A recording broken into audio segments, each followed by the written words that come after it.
तो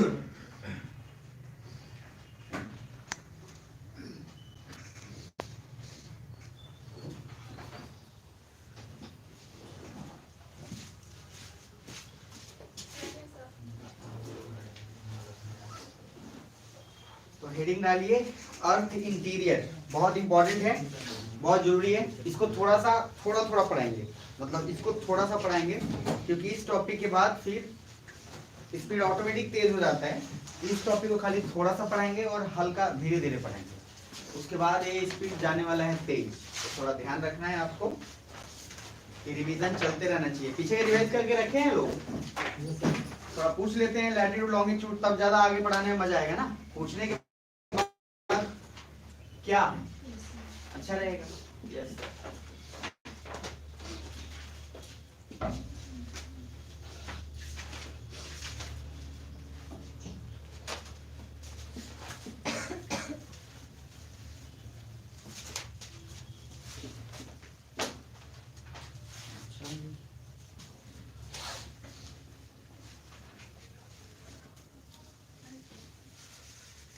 अच्छा हाँ, एक और चीज पहले लिख लीजिए जो लेना है।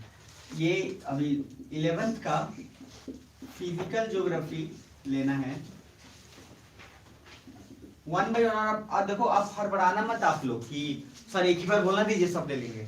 मैं बता रहा हूँ आपको, नहीं कुछ होगा उससे, खाली धरा का धरा रह जाएगा, उल्टा बोझ आ जाएगा दिमाग पे, इतना सारा आ गया, आपको पता तक नहीं चलेगा आप कितना बुक पढ़ लिए हो। 1 by 1 करो। मेरी बात समझ में आ रही है? नहीं तो ना सर एक ही बार बताना दीजिए, सब एक ही बार मंगवा लेंगे। देखिए मुझे पता है कि मंगवाने में सहूलियत हो जाएगी आपको, लेकिन भरोसा रखिएगा, एक बार मंगवाने के बाद प्रेशर भी साथ साथ आ जाएगा, कितना सारा आ गया, क्या यूज करना है। 1 by 1 जब लेना है, जैसे जैसे बताते जाऊंगा, जो होता चला जाएगा वही लेते चले जाइए। उससे एक फायदा ये भी है कि बर्डन भी ज्यादा नहीं आएगा। ठीक है। अब आप कुछ लोग भी सोचेंगे बार बार गार्जियन को बोलना पड़ता है, तो वो जो चीज है ना उस हिसाब से कहने के लिए अभी बस ये ले लीजिए, बाकी इसके बाद फिर जब बोलेंगे तो फिर कुछ गैप हो जाएगा, कुछ बुझा रहे हैं। और बाकी आमतौर पे कह के रखा करिए कि हाँ सर किताब को जरूरत पड़ेगा, ठीक है ना। पार्ट बाई पार्ट 11th का फिजिकल ज्योग्राफी, उस पर लिखा होगा फंडामेंटल्स ऑफ फिजिकल ज्योग्राफी, क्योंकि 2-3 पार्ट है उसका। हाँ, फंडामेंटल्स ऑफ फिजिकल ज्योग्राफी, 2 नहीं आगे चल के 3 भी हो जाएगा। उसमें ह्यूमन ज्योग्राफी और इंडियन ज्योग्राफी। तो पहले ये जो फंडामेंटल्स ऑफ फिजिकल ज्योग्राफी है, एनसीईआरटी क्लास 11th का ही सिर्फ लेना है आपको। सुन रहे हो? नहीं तो है तो फिर क्यों लोगे, है तो क्या मतलब है तो क्या जरूरत है, मतलब क्या लोगे दोबारा ले तो खैर ये आपको ले लेना है, समझ पा रहे हो। इस पे हिंदी में आपको क्या लिखा रहेगा, इस पे भौतिक भूगोल के सिद्धांत, उसके ऊपर लिखा रहेगा। तो कोई लाया क्या बुक, कोई लाया क्या? नहीं, उसका कवर पेज एक बार आप क्या बोलते हैं, मैं ग्रुप में आपको सेंड कर दूंगा। बाकी आप 11th का फिजिकल ज्योग्राफी में लिखा रहेगा फंडामेंटल्स ऑफ फिजिकल ज्योग्राफी, ये लिखा रहे तो भौतिक भूगोल के सिद्धांत लिखा रहे तो आपको ले लेना है। आगे बढ़ते हैं, ठीक है जी। दोबारा अब इसको नहीं बोलूंगा मैं, क्योंकि मैं आज इसमें टॉपिक देने वाला हूँ पढ़ने के लिए, इसीलिए बोल रहा हूँ। यार क्या है यार, ब्लैक ब्लू दोनों चल रहा है साथ साथ, रेडी यूज कर लेते हैं।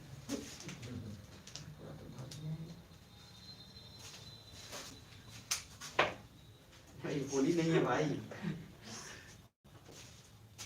चलिए, तो अभी डालिएगा अर्थ इंटीरियर, भू आंतरिक, अर्थ की जो इंटीरियर संरचना है पूरा जिक्र करेंगे, उसके बाद फिर आगे बढ़ेंगे। क्रस्ट मेंटल कोर सब सुने होंगे नाम थोड़ा बहुत, तो मतलब शुरुआत में सुनते ही हैं, तो वो हिंदी वाला भी देख ही लेंगे, कोई दिक्कत नहीं है। बाकी क्रस्ट में फिर लिथोस्फीयर सुने होंगे थोड़ा बहुत, मेसोस्फीयर, ठीक है। बाकी नाम सुने होंगे, ठीक है। डिटेल का चिंता मत करो, डिटेल तो यही होगा ना, उसके लिए कोई दिक्कत नहीं है ना, बट आपको बस मैंने पूछा कि सुना होना चाहिए। तो अर्थ इंटीरियर में सबसे पहला जो जिस तरह से बता रहा हूँ उस तरह से बनाना, आराम से उस तरह समझना। कल अगर किसी के पास एक चूंकि एनसीईआरटी मिल जाएगी किसी के पास भी, तो आप ले लेना, इसको ऑनलाइन मत ऑर्डर कर लेना, मेरे पास ये आराम से मिल जाएगा भैया। जो आपको बोलना ये मिल रही तो सर ऑनलाइन ऑर्डर किए, जो मिल जाएगा उसको ले लीजिएगा और यहाँ लीजिएगा तो आपको ठीक रहेगा, ठीक है ना। क्योंकि कल इसमें बहुत जरूरी मुझे होमवर्क देना है आपको, कल पढ़वाना है, इसीलिए मैं पहले ही बोल दिया हूँ, ले लीजिएगा आज। ज्यादा दाम नहीं है, एनसीईआरटी का आई थिंक 100 रुपये तक हो जाएगा काम, एनसीईआरटी का ज्यादा महंगा नहीं होता है, इधर धीरे धीरे महंगा करने वाला है, तब तक ले लीजिएगा। कुछ लोग का ये भी डिस्कशन होता है ओल्ड एनसीईआरटी की न्यू एनसीईआरटी। मैं बता देता हूँ, ध्यान से समझिएगा, जो मिल रहा है उसको चुपचाप ले लीजिएगा, कोई बहुत ज्यादा डिफरेंस और चीज नहीं होता है। बस वही मैंने बोला कि ये सब टॉपर्स की राय है, टॉपर्स का देन है, और ऊपर से बेचने वाला का, बस। बाकी ये ओल्ड और अच्छा एनसीईआरटी के वेबसाइट पे जाकर बोलोगे ओल्ड एनसीईआरटी तो कहेगा ये क्या होता है, वहां पे सीधा रहेगा, औकात में रहेगा, सर्च करिए। मतलब वहां कोई ऐसा लॉजिक नहीं है ओल्ड और न्यू का, मतलब खुद ही लॉजिक चला देते हैं लोग मार्केट में। तो अर्थ इंटीरियर में हम लोग कैसे पढ़ेंगे? तीन चीज। देखिए इस दुनिया में सर तीन ही चीज है, ध्यान से सुन रहे हो? पहले तो जोर से बोलिए, ऐसा नो तबियत प्लीज ध्यान रखा करें आप लोग, लास्ट में बोल रहा हूँ। तो सर इस दुनिया में तीन चीज है। एक क्या है सर, जैसे बोलते हैं हाइड्रो, हाइड्रो मतलब क्या होता है? वाटर। तो एक हो गया सर पानी, अच्छा जमीन, और सर क्या हो गया? एयर। मतलब कुल मिला के ही तो स्पेस, चाहे जो भी कुछ कह लीजिए। तो कहने का मीनिंग अभी हमारा सारा फोकस चलेगा ऐसे जमीन पे। अच्छा मैंने थीम आप लोगों को लिखवाया था, देखना तो थीम कितना था? 5 थीम था ना। थीम 1 क्या था, बोलना जरा? बेसिक्स। थीम 2 अर्थ इंटीरियर, गुड। और थीम 3 रॉक्स। रॉक्स के साथ और भी कुछ है? अरे देख तो लो, ठीक है। थीम 4 क्लाइमेटोलॉजी, और थीम 5 ओशनोलॉजी। तो ओशनोलॉजी मतलब क्या होता है? पानी। देखो सर पानी तो वहां सबसे अंत में डिस्कशन करेंगे। क्लाइमेटोलॉजी में आ जाएगा कौन सा? एयर। तो अभी हमारा सारा फोकस पहले किस पे है? जमीन पे। तो पहले लैंड मास का रिलेशन सारा कुछ देख लेंगे कि सर वोल्केनो ये फलना ठिकाना कैसे सब कुछ हो रहा है, क्या सुन रहे हो? उसके बाद फिर आएंगे क्लाइमेट पे, और तब आएंगे फिर पानी पे। हालांकि जीवन में सबसे ज्यादा जरूरी कोई एक को इसमें हटा नहीं सकते। बुझा रहे सर? आपको लगेगा सर ये भैया ये कहाँ जाओगे, सांस नहीं लोगे तो रहोगे कैसे? तो सर तीनों जरूरी है, लेकिन हाँ हम पढ़ने के हिसाब से यहाँ पहले जमीन को कंसीडर करेंगे, ठीक है जी? तो इसी बात पे हेडिंग डालेंगे। और अब अर्थ इंटीरियर के बाद 3 चीज लिखेंगे। देखिए जमीन है, और जमीन से नीचे जाने की हम कोशिश करेंगे। नीचे आगे बताएंगे कि सर नीचे जाने पर टेम्परेचर बढ़ेगा कि घटेगा, और बढ़ रहा है घट रहा है तो फिर क्यों हो रहा है, मतलब उसका भी क्लियर होना चाहिए लॉजिक कि भैया क्यों हो रहा है।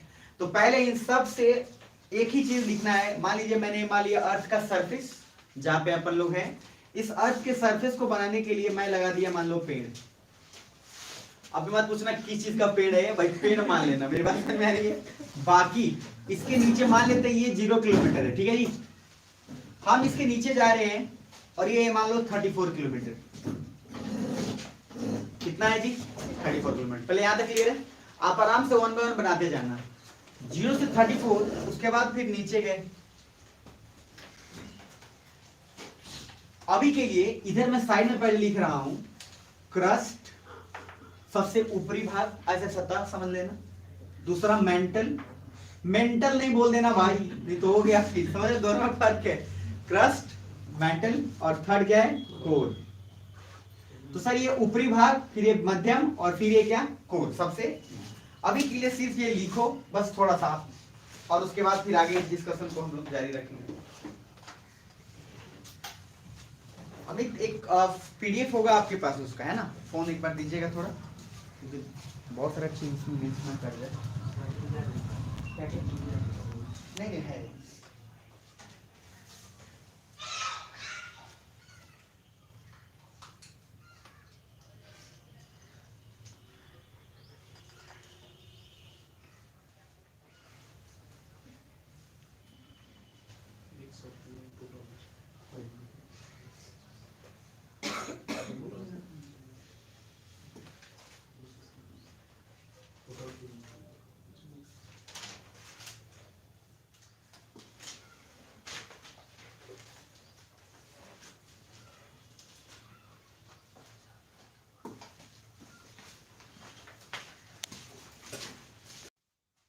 इसको भी मतलब सब फायदे उठाने में लगे हैं क्या? मतलब देखो अभी कुछ हुआ भी नहीं इसमें, गजब हाल है। बोला रिपीट कर दी। अच्छा नहीं, उसके लिए चिंता मत लो, मैं तो जानते हैं जो लोग टाइम पे आते हैं उनके लिए मैं रिपीट कर ही देता हूँ, चिंता मत करो, वो तो मैं कर ही दूंगा। बताओ मतलब एयरटेल का सिम है, मैसेज करता हूँ मैं आज, 15 मिनट में आप 50% सुधार दे रहे हो। गजब। बताइए, जो एयरटेल चलाते हैं सब वीडियो भी धुंधला कर दिए और ऊपर से 50% भी निकाल दिए। मतलब कम से कम वीडियो भी साफ होना चाहिए, वो भी धुंधला करके निकाल दिए कान। खैर बहरहाल, जो लोग लेट से आए हैं, जो लोग टाइम पे हैं, उन लोग के लिए बस सिंपल नंबर बोला हूँ। थीम 2 स्टार्ट हो रहा है। थीम 2 में अर्थ इंटीरियर है, आंतरिक संरचना, और आंतरिक संरचना में मैंने बोला है 3 चीज। 0 किलोमीटर से नीचे जाएंगे 34 किलोमीटर। और इसी तरीके से पहले हमने 3 पार्ट को दिमाग में पहले जहन में रख लेना है, फिर डिस्टेंस देख लेंगे।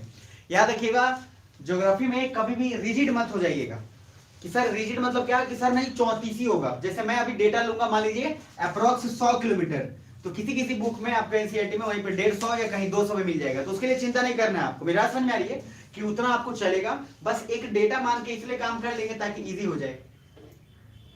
यार आपका तो ये खोलिए, कैच करिए।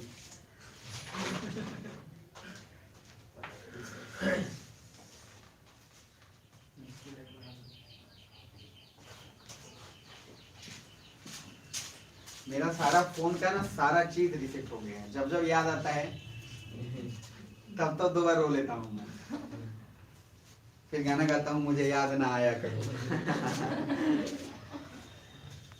चलिए 34 के बाद दूसरा डिस्टेंस है, लिखिए तब तक मैं बोलता हूँ। 34 के बाद अब डिस्टेंस बने, 34 के बाद पहले डिस्टेंस है लीजिए। देखिए 2900 किलोमीटर, 2900। अच्छा ये सब किलोमीटर में है भाई, दबे मीटर नहीं है।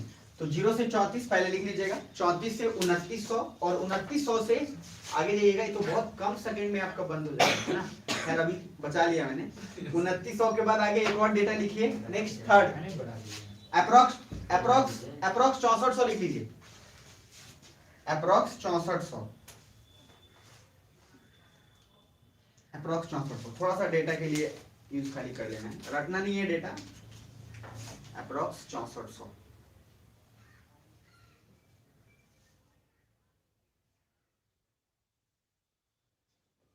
उधर कोई वीडियो दे, अप्रोक्स 6400, ठीक है।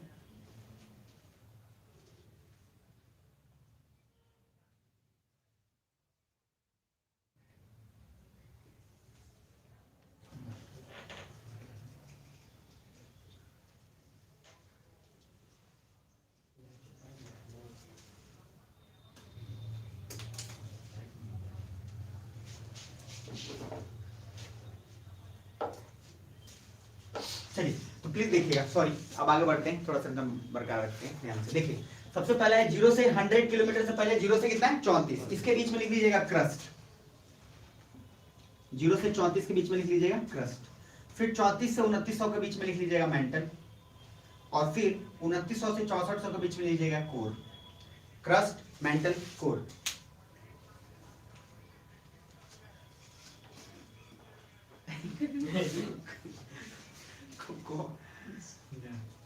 अच्छा पहले यहाँ तक क्लियर है, ध्यान से देखिएगा। तो सबसे इंटरेस्टिंग बात 2-3 बात समझ के फिर देखो, एक चीज आइडिया लगा लेना आप पहले, जो भी आप कर रहे हो इतना सारा चीज, मैं एक ही टेबल बनाऊंगा आपको और एक ही टेबल में पूरा समझा दूंगा। मतलब एक टेबल में आपको ये जो बता रहा हूँ तो पार्ट बाय पार्ट आपको समझाने के लिए बता रहा हूँ। लास्ट तक आपके लिए पूरा थीम 2 का एक टेबल होगा जो आपके पास पूरा एकदम प्रेजेंट होगा, और उसी थीम 2 का आपको अपने चार्ट लगा लेना है। याद रखो मैं घर पे आके चेक करूंगा, बता दे रहा हूँ। मैं घर पे बहुत लोग नहीं लगाए हैं, मैं बता दे रहा हूँ, इसलिए लगा के रख लेना। मैं 1-2 वालों के कल छापा मारा था, 1-2 लोग के कल घर पे तो ध्यान रखना। हाँ सच्ची बता रहा हूँ, तो इसलिए आप ध्यान रखिएगा कि जो नहीं हो उसको एक बार कर लेना है। ट्रस्ट, मेंटल, कोर, बस घर का पता जरूर बता देना भाई, नहीं तो फोन करे कहा उठाइए नहीं रहा है फोन, बोले आना चाहते हैं, करो सर गाँव आ गए। बोलो भाई गजब हाल है। मतलब चलो कोई बात नहीं, मतलब खाना ना कुछ जरूरी नहीं है कि आपको बनाना है, बस खाली हमको रूम आपका देखने में इंटरेस्टेड है कि कैसे आप पढ़ते हैं। याद रखिएगा जो आप रूम जिस माहौल में पढ़ते हैं उस रूम का माहौल बहुत इंपॉर्टेंट है, और कोई पढ़ा लिखा आदमी उस रूम में एंट्री करते हुए एहसास दे लेगा कि इस रूम में क्या माहौल है। तो वो कुछ रूम ऐसे होते हैं जिसमें सबको बड़ी नींद आएगा, मैं सच्ची बता रहा हूँ। कुछ रूम है उसको सुतनवा रूम उसको उसमें कोई भी जाएगा ना सर, उसको थोड़ा दिन पढ़ने के बाद बस सो गया हो। और कुछ ऐसे रूम होते हैं जिसमें आपको लगता है ना, इसमें देख जाते ही एंट्री लगता है, क्या गजब किताब तो रहते हैं, मेंटेन किया रहता, लगता है अच्छा लगता है, थोड़ा सुकून मिलता है। मेरी बात समझ में आ रही है? तो इंटरेस्टिंग बात आपको समझना ये है कि वो जो है रूम का माहौल बहुत जरूरी है, क्योंकि आपके थॉट प्रोसेस के लिए काम करे। वो काम आपको करते रहना है। दूसरा एक और बात, ठंड का समय इसलिए आपको पहले बता दो, हेल्थ इज वेल्थ, तो सबसे पहले ध्यान रखिएगा थोड़ा सा दौड़ने की कोशिश करिएगा। अगर दौड़ नहीं पाए तो एटलीस्ट बैडमिंटन जरूर खेल लीजिएगा, आधा घंटा, 40 मिनट, 45 मिनट, कुछ भी। नहीं तो सर ये बहुत असर पड़ेगा। देखो जितने सारे हार्मोन्स रिलीज होते हैं, हैप्पी हार्मोन्स, जितना आप दौड़ोगे उतना रिलीज करेगा। अब मैं पहले ही बोला हूँ सभी को, आपको ही बोल दे रहा हूँ कि जितना थोड़ा सा नहीं मन करे दौड़ लो, बैडमिंटन खेल लो, उतना एटलीस्ट कर लो, मतलब आपको पढ़ने में अच्छा लगेगा। जब आप खेल के आओगे ना तो आपकी एनर्जी और बढ़ जाएगी। नहीं खेले रहोगे ना तो वही मैंने बात बोला, जितना खेल लोगे ना उसे लगेगा और काम कर लेते हैं। इसीलिए मेहनत जो करने वाला आदमी है वो ज्यादातर जो फिजिकल मेहनत कर रहा है उससे जितना करा वो करता चला जाएगा, समझ रहे हो। और जितना सोओगे ना रजाई तान के, इधर से भी हवा नहीं इधर से भी हवा नहीं है, पूरा एकदम बांध के, मतलब पूरा एकदम बंधा हुआ है, आपको लेके मान लो आपकी एनर्जी उतनी कम हो जाएगी। इसीलिए प्लीज थोड़ा सा करते रहिए। आगे आइए। तो सब इंटरेस्टिंग तरीके से मैंने बोला आपको, अब प्लीज समझिएगा। एक बार जोर से रिस्पॉन्ड करना, जोर से पहले यस और नो। अब आना थोड़ा, तो पहले मान लो क्रस्ट, मेंटल एंड कोर। अब इस क्रस्ट मेंटल कोर में सबसे इंटरेस्टिंग बात है कि सबसे ऊपर वाला जो है 0 से 34 किलोमीटर को क्या बोले हैं, क्रस्ट, 34 से 29 क्या हुआ, मेंटल, और उसके नीचे क्या हुआ, कोर। इन तीनों के पार्ट को आपको एक बार समझ लेना है कि डेटा एग्जैक्ट नहीं है, चेंज हो सकता है, जबकि अप्रोक्स और एग्जैक्ट डेटा इसको 6371 किलोमीटर माना जाता है। आपको लिखने की जरूरत नहीं, हमने अप्रोक्स 6400 ले लिया, कहीं कहीं पे अप्रोक्स 6300 भी ले लेगा, लेकिन आमतौर पे 6300 के बाद 71, इसलिए लोग 6400 लेना प्रेफर कर लेते हैं। उसी तरीके से 2900 है, इसका अलग डेटा है, इसका मान लो 2961, 2900 ऐसा कुछ करके है। तो हम जो डेटा ले रहे हैं उसमें रिजिड मत होइएगा। तो एक बार लास्ट में रिपीट करिए, क्रस्ट का डिस्टेंस कितना है, 0 से 34।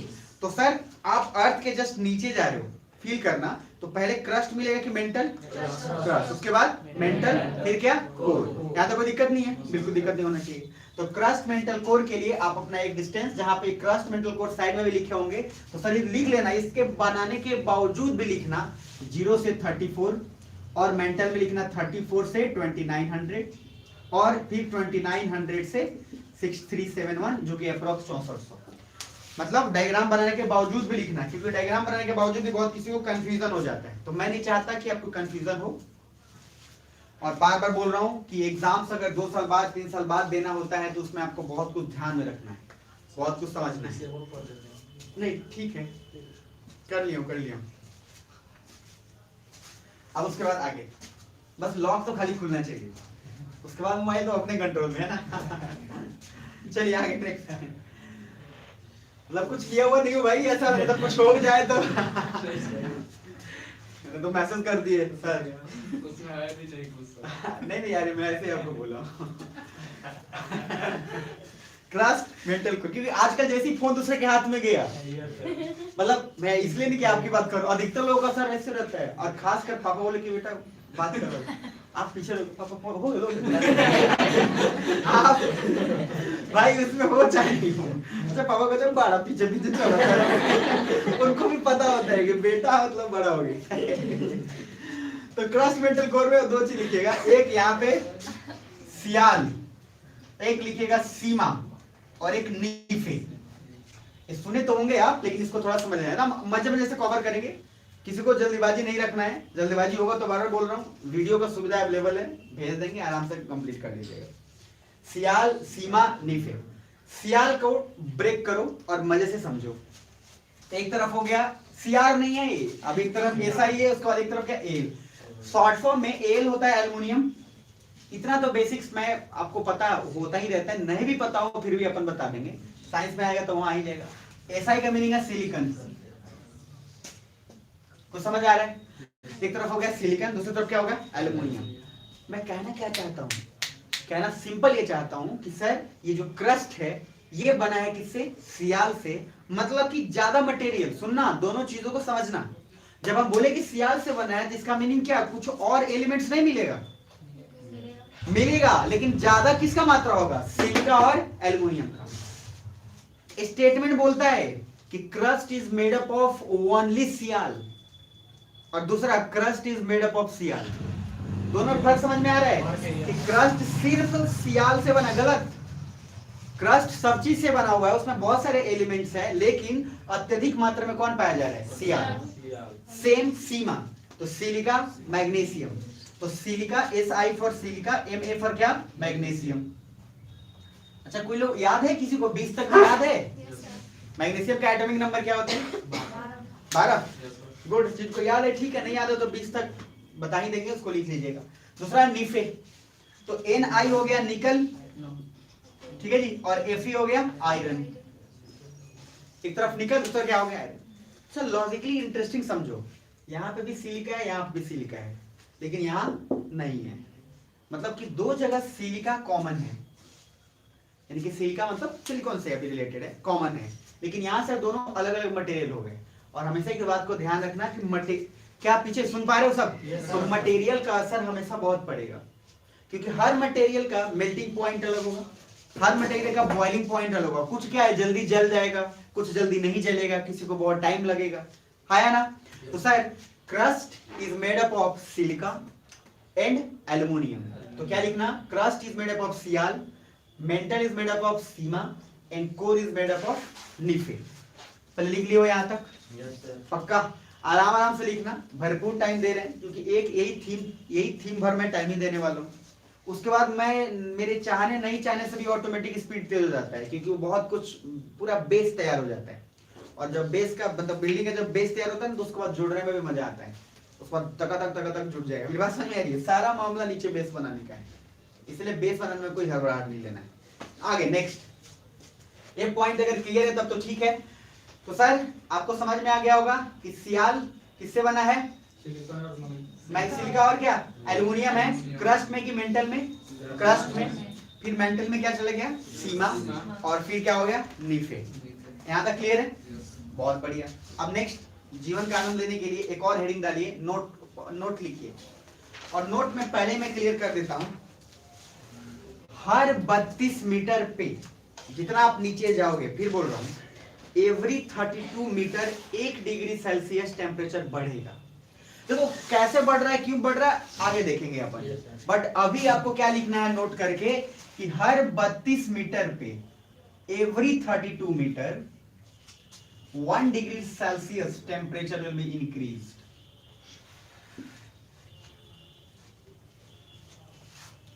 मतलब हम 32 मीटर गए, 32 मीटर तो समझ जाओगे, किलोमीटर यहाँ नहीं बोला हूं मैं, 32 मीटर बोला हूं, यानी कि 32 मीटर जाने पे लगभग ये अनुभव किया गया है कि अप्रोक्स 1 डिग्री सेल्सियस बढ़ जाएगा। ठीक, इसके कारण क्या है, अल्फ्रेड वेगनर साहब ने क्या क्या कारण बताया, क्यों बढ़ता है नहीं बढ़ता है, वो आगे देखेंगे। अभी बस नोट करके लिखना कि every 32 metre 1 degree Celsius temperature, हर 32 मीटर पे 1 डिग्री सेल्सियस टेम्परेचर क्या है, बढ़ जाएगा। बोल रहे हो क्या? सब ठीक हो ना? सब ठीक रहना सर, ठीक रहना, मजे आएंगे तभी पढ़ाने में, नहीं तो आपको अगर कुछ हो गया तो हम फिर पढ़ा के क्या करेंगे। आगे नेक्स्ट, अब दूसरा पॉइंट लिखिए जो कि सबसे ज्यादा जरूरी है, नाम पहले लिखवा देता हूं, उसी में नोट करके जो लिखो उसी के आगे नोट 2 कर लो, और उसमें लिखना एक नाम है, पहले लिखा देता हूं, अल्फ्रेड वेगनर। और स्पेलिंग अगर थोड़ा बहुत ऊपर नीचे जैसे कहने के मीनिंग नाम में हो तो उसके लिए नाम में चलता है, नाम में कोई दिक्कत नहीं है, नहीं तो कुछ लोग वैगनर के जगह पे वैगनार कर देता है, समझ रहे हैं? तो वो कोई दिक्कत नहीं है, चल जाता है, नाम में चल जाएगा, नाम में कोई दिक्कत नहीं है, बस अल्फ्रेड सही रखना चाहिए, अल्फ्रेड को कुछ मत कर देना, बस अल्फ्रेड अगर सही है तो वैगनार के स्पेलिंग में आराम से आप ऊपर नीचे कर लोगे। अल्फ्रेड वेगनर लिखो, अल्फ्रेड वेगनर नहीं, सॉरी पहले बोल देता हूं, हिंदी में बोल देता हूं। अल्फ्रेड वेगनर ने कहा कि रेडियो एक्टिव एलिमेंट्स के चलते टेम्परेचर बढ़ता है, बस अभी लिखना। Alfred Wegener has said that due to radio active elements temperature increases. Radio active elements क्या है? वही तरंग आधारित जो है, जैसे रेडियो एक्टिव एलिमेंट जैसे मैंने आपको बताया था, नोबल गैसेस, मान लीजिए नियोन, आर्गन, क्रिप्टन, जेनॉन, उसके नीचे मैंने कुछ और बताया था आपको, अच्छा पीरियोडिक टेबल आप लोगों को नहीं बताया हूं, अभी के लिए सिर्फ लिख लो, तो मैं थोड़ा पीरियोडिक टेबल जब बताऊंगा तो आइडिया आ जाएगा। अल्फ्रेड वेगनर ने कहा कि रेडियो एक्टिव, रेडियो लिख लेना और एक्टिव कर देना इसको, रेडियो एक्टिव एलिमेंट्स के चलते, रेडियो एक्टिव तत्वों के चलते टेम्परेचर बढ़ता है। अब वो कैसे होता है सब कुछ एकदम मजे से आगे डिस्कशन करेंगे, पहले यहां तक क्लियर है। अब क्या करो, थोड़ा सा गैप छोड़ के एक टेबल जो बना रहा हूं उस टेबल को आराम से बना लो एक ही जगह, और उसी को समझा देते हैं हम।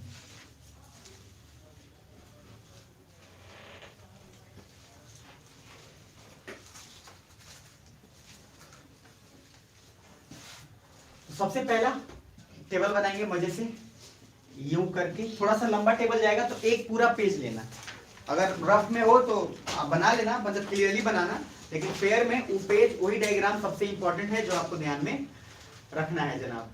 तो चलिए उस टेबल की शुरुआत करते हैं। पहला 0 डिग्री लिख लीजिए,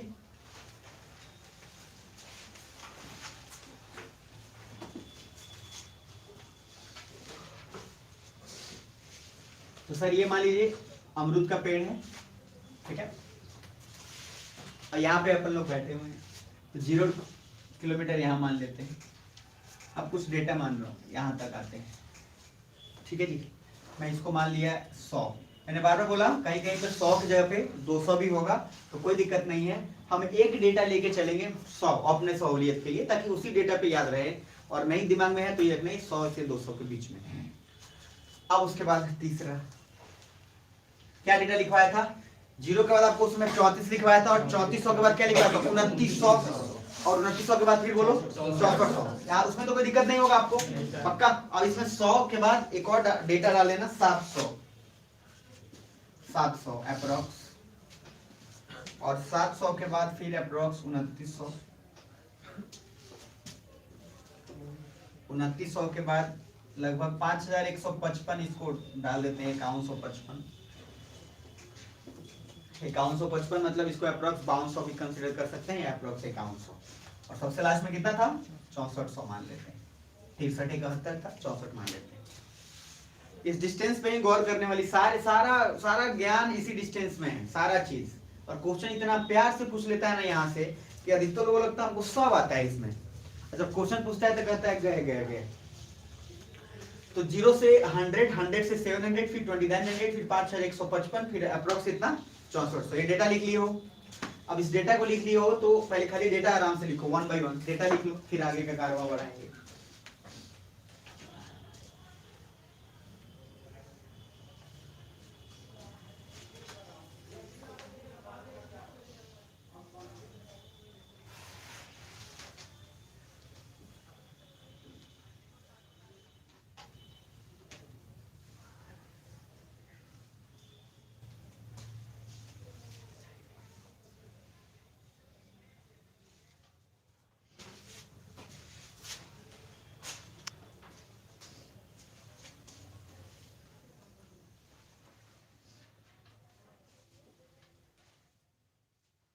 ठीक है, पहले वाले में इसमें लिख लीजिएगा लिथोस्फेयर। देखिए लिथ मतलब होता है रॉक, चट्टान। तो जो चट्टान से बना हो, मतलब कि चट्टान भी मिट्टी कैसे बना होगा, एक प्रोसेस बता देता हूँ, थोड़ा सा हल्का हिंट दे देता हूँ, बाकी तो वोल्केनो में डिटेल में जाने जाएंगे। देखिए मान लीजिए सतह था, समझिए ध्यान से, अर्थ का सरफेस था, सतह था, कोई दिक्कत नहीं है। अभी किस कारण से प्रेशर बना, किस कारण से नहीं हुआ, बिल्कुल उसके लिए चिंता नहीं करो। मान लो अर्थ के बीच में क्रैक हुआ थोड़ा सा, जब क्रैक हुआ तो नीचे होता है, जैसे देखो मैग्मा नीचे रहता है, इधर देखो, मतलब पृथ्वी के अंदर जो चीज है उसको क्या बोल रहे हैं, मैग्मा। लेकिन वही चीज जब ऊपर आ गया तो उसको लावा बोलेंगे। सेम वही चीज, मतलब पहले नीचे था, जब तक नीचे था तब तक क्या बोले थे, मैग्मा। मतलब जब तक आप बच्चे थे तब तक आपको प्यार से सब छोटू छोटू बुलाया था, जैसे बड़े हुए तो आपको उस नाम से बुलाने लगा जो आपको नाम के सर्टिफिकेट में, बस समझ में आएगी। तो सेम चीज, इंसान तो वही है ना, ऐसा थोड़ी है कि सब हो गए, नहीं। तो मैग्मा था जब तक नीचे था, जैसे ही वो सारा कुछ कहाँ गया ऊपर, उसको क्या कहने लगे, लावा। पीछे सोना मत। तो सर अब मैग्मा से कन्वर्ट हो गया लावा। अब क्या हुआ, 2-3 बात को ध्यान रखिएगा। मान लीजिए कि अगर नीचे से ऊपर आया है तो कुछ ना कुछ तो धरती में हरकत हुआ ही होगा, बिना हरकत के आने के चांस नहीं है। तो मान लो सतह था, सतह में किसी भी कारणवश पहले एक मान लो छोटा सा क्रैक डेवलप हुआ। अब क्रैक डेवलप के लिए मान लो ये अर्थ सरफेस है और इसके बीच में हम मान लेते हैं कि क्रैक डेवलप हुआ, समझ पा रहे हो, नीचे से फोर्स हुआ, ये निकल गया, तो ज्वालामुखी के कारण ऊपर आ गया। जब ऊपर आएगा तो क्या होगा, आराम से पहले ठंडा होगा पूरा, भाई गर्म की, अच्छा गर्म होगा कि ठंडा होगा, पहले तो नॉर्मल अभी समझ लेना कि इतना तो पता ही है गर्म होगा, इससे आइडिया तो लग सकता है कि सर नीचे जाने पर टेम्परेचर क्या होगा, गर्म। तो ये धीरे धीरे ठंडा होगा, ठंडा होता हो तो फिर क्या होगा, हार्ड होगा धीरे धीरे। मतलब ज्वालामुखी निकला है तो पहले लिक्विड के फॉर्म में निकला, धीरे धीरे क्या होगा, हार्ड, हार्ड होते होते फिर क्या करेगा, अब उस पर हर दिन सूरज पड़ रहा है, बारिश हो रही है, धूल मिट्टी सारा कुछ हो रहा है, अब उसको क्या करेगा, तोड़ेगा, धीरे धीरे टूटते टूटते, अब क्या एक दिन में हो जाएगा सर, मतलब हजारों नहीं लाखों लाखों साल लगेंगे, तब जाकर एक चट्टान किस में कन्वर्ट होगा, मिट्टी में। एक मिट्टी का नॉर्मल प्रोसेस। अब ये कैसे क्रैक डेवलप हुआ नहीं हुआ वो आगे देखेंगे, हम अभी बस ये बताएं कि हाँ इस तरह से टाइम मतलब काम चलेगा। तो मैंने बोला है पहला लिथ, तो लिथ का मीनिंग क्या है, रॉक। अब उस रॉक से क्या बना, मिट्टी, तो मिट्टी जो बना उसी पूरे को क्या बोले, लिथोस्फीयर। दूसरा लिथोस्फीयर के बाद लिखिएगा एस्थीनोस्फीयर। एस्थीनोस्फीयर, पहले टेबल बना लीजिए, फिर एकदम बारीकी से इसी टेबल के तहत से पूरा हम आपको जिक्र कर देंगे। उसके बाद तीसरा लिखिएगा मीजोस्फीयर।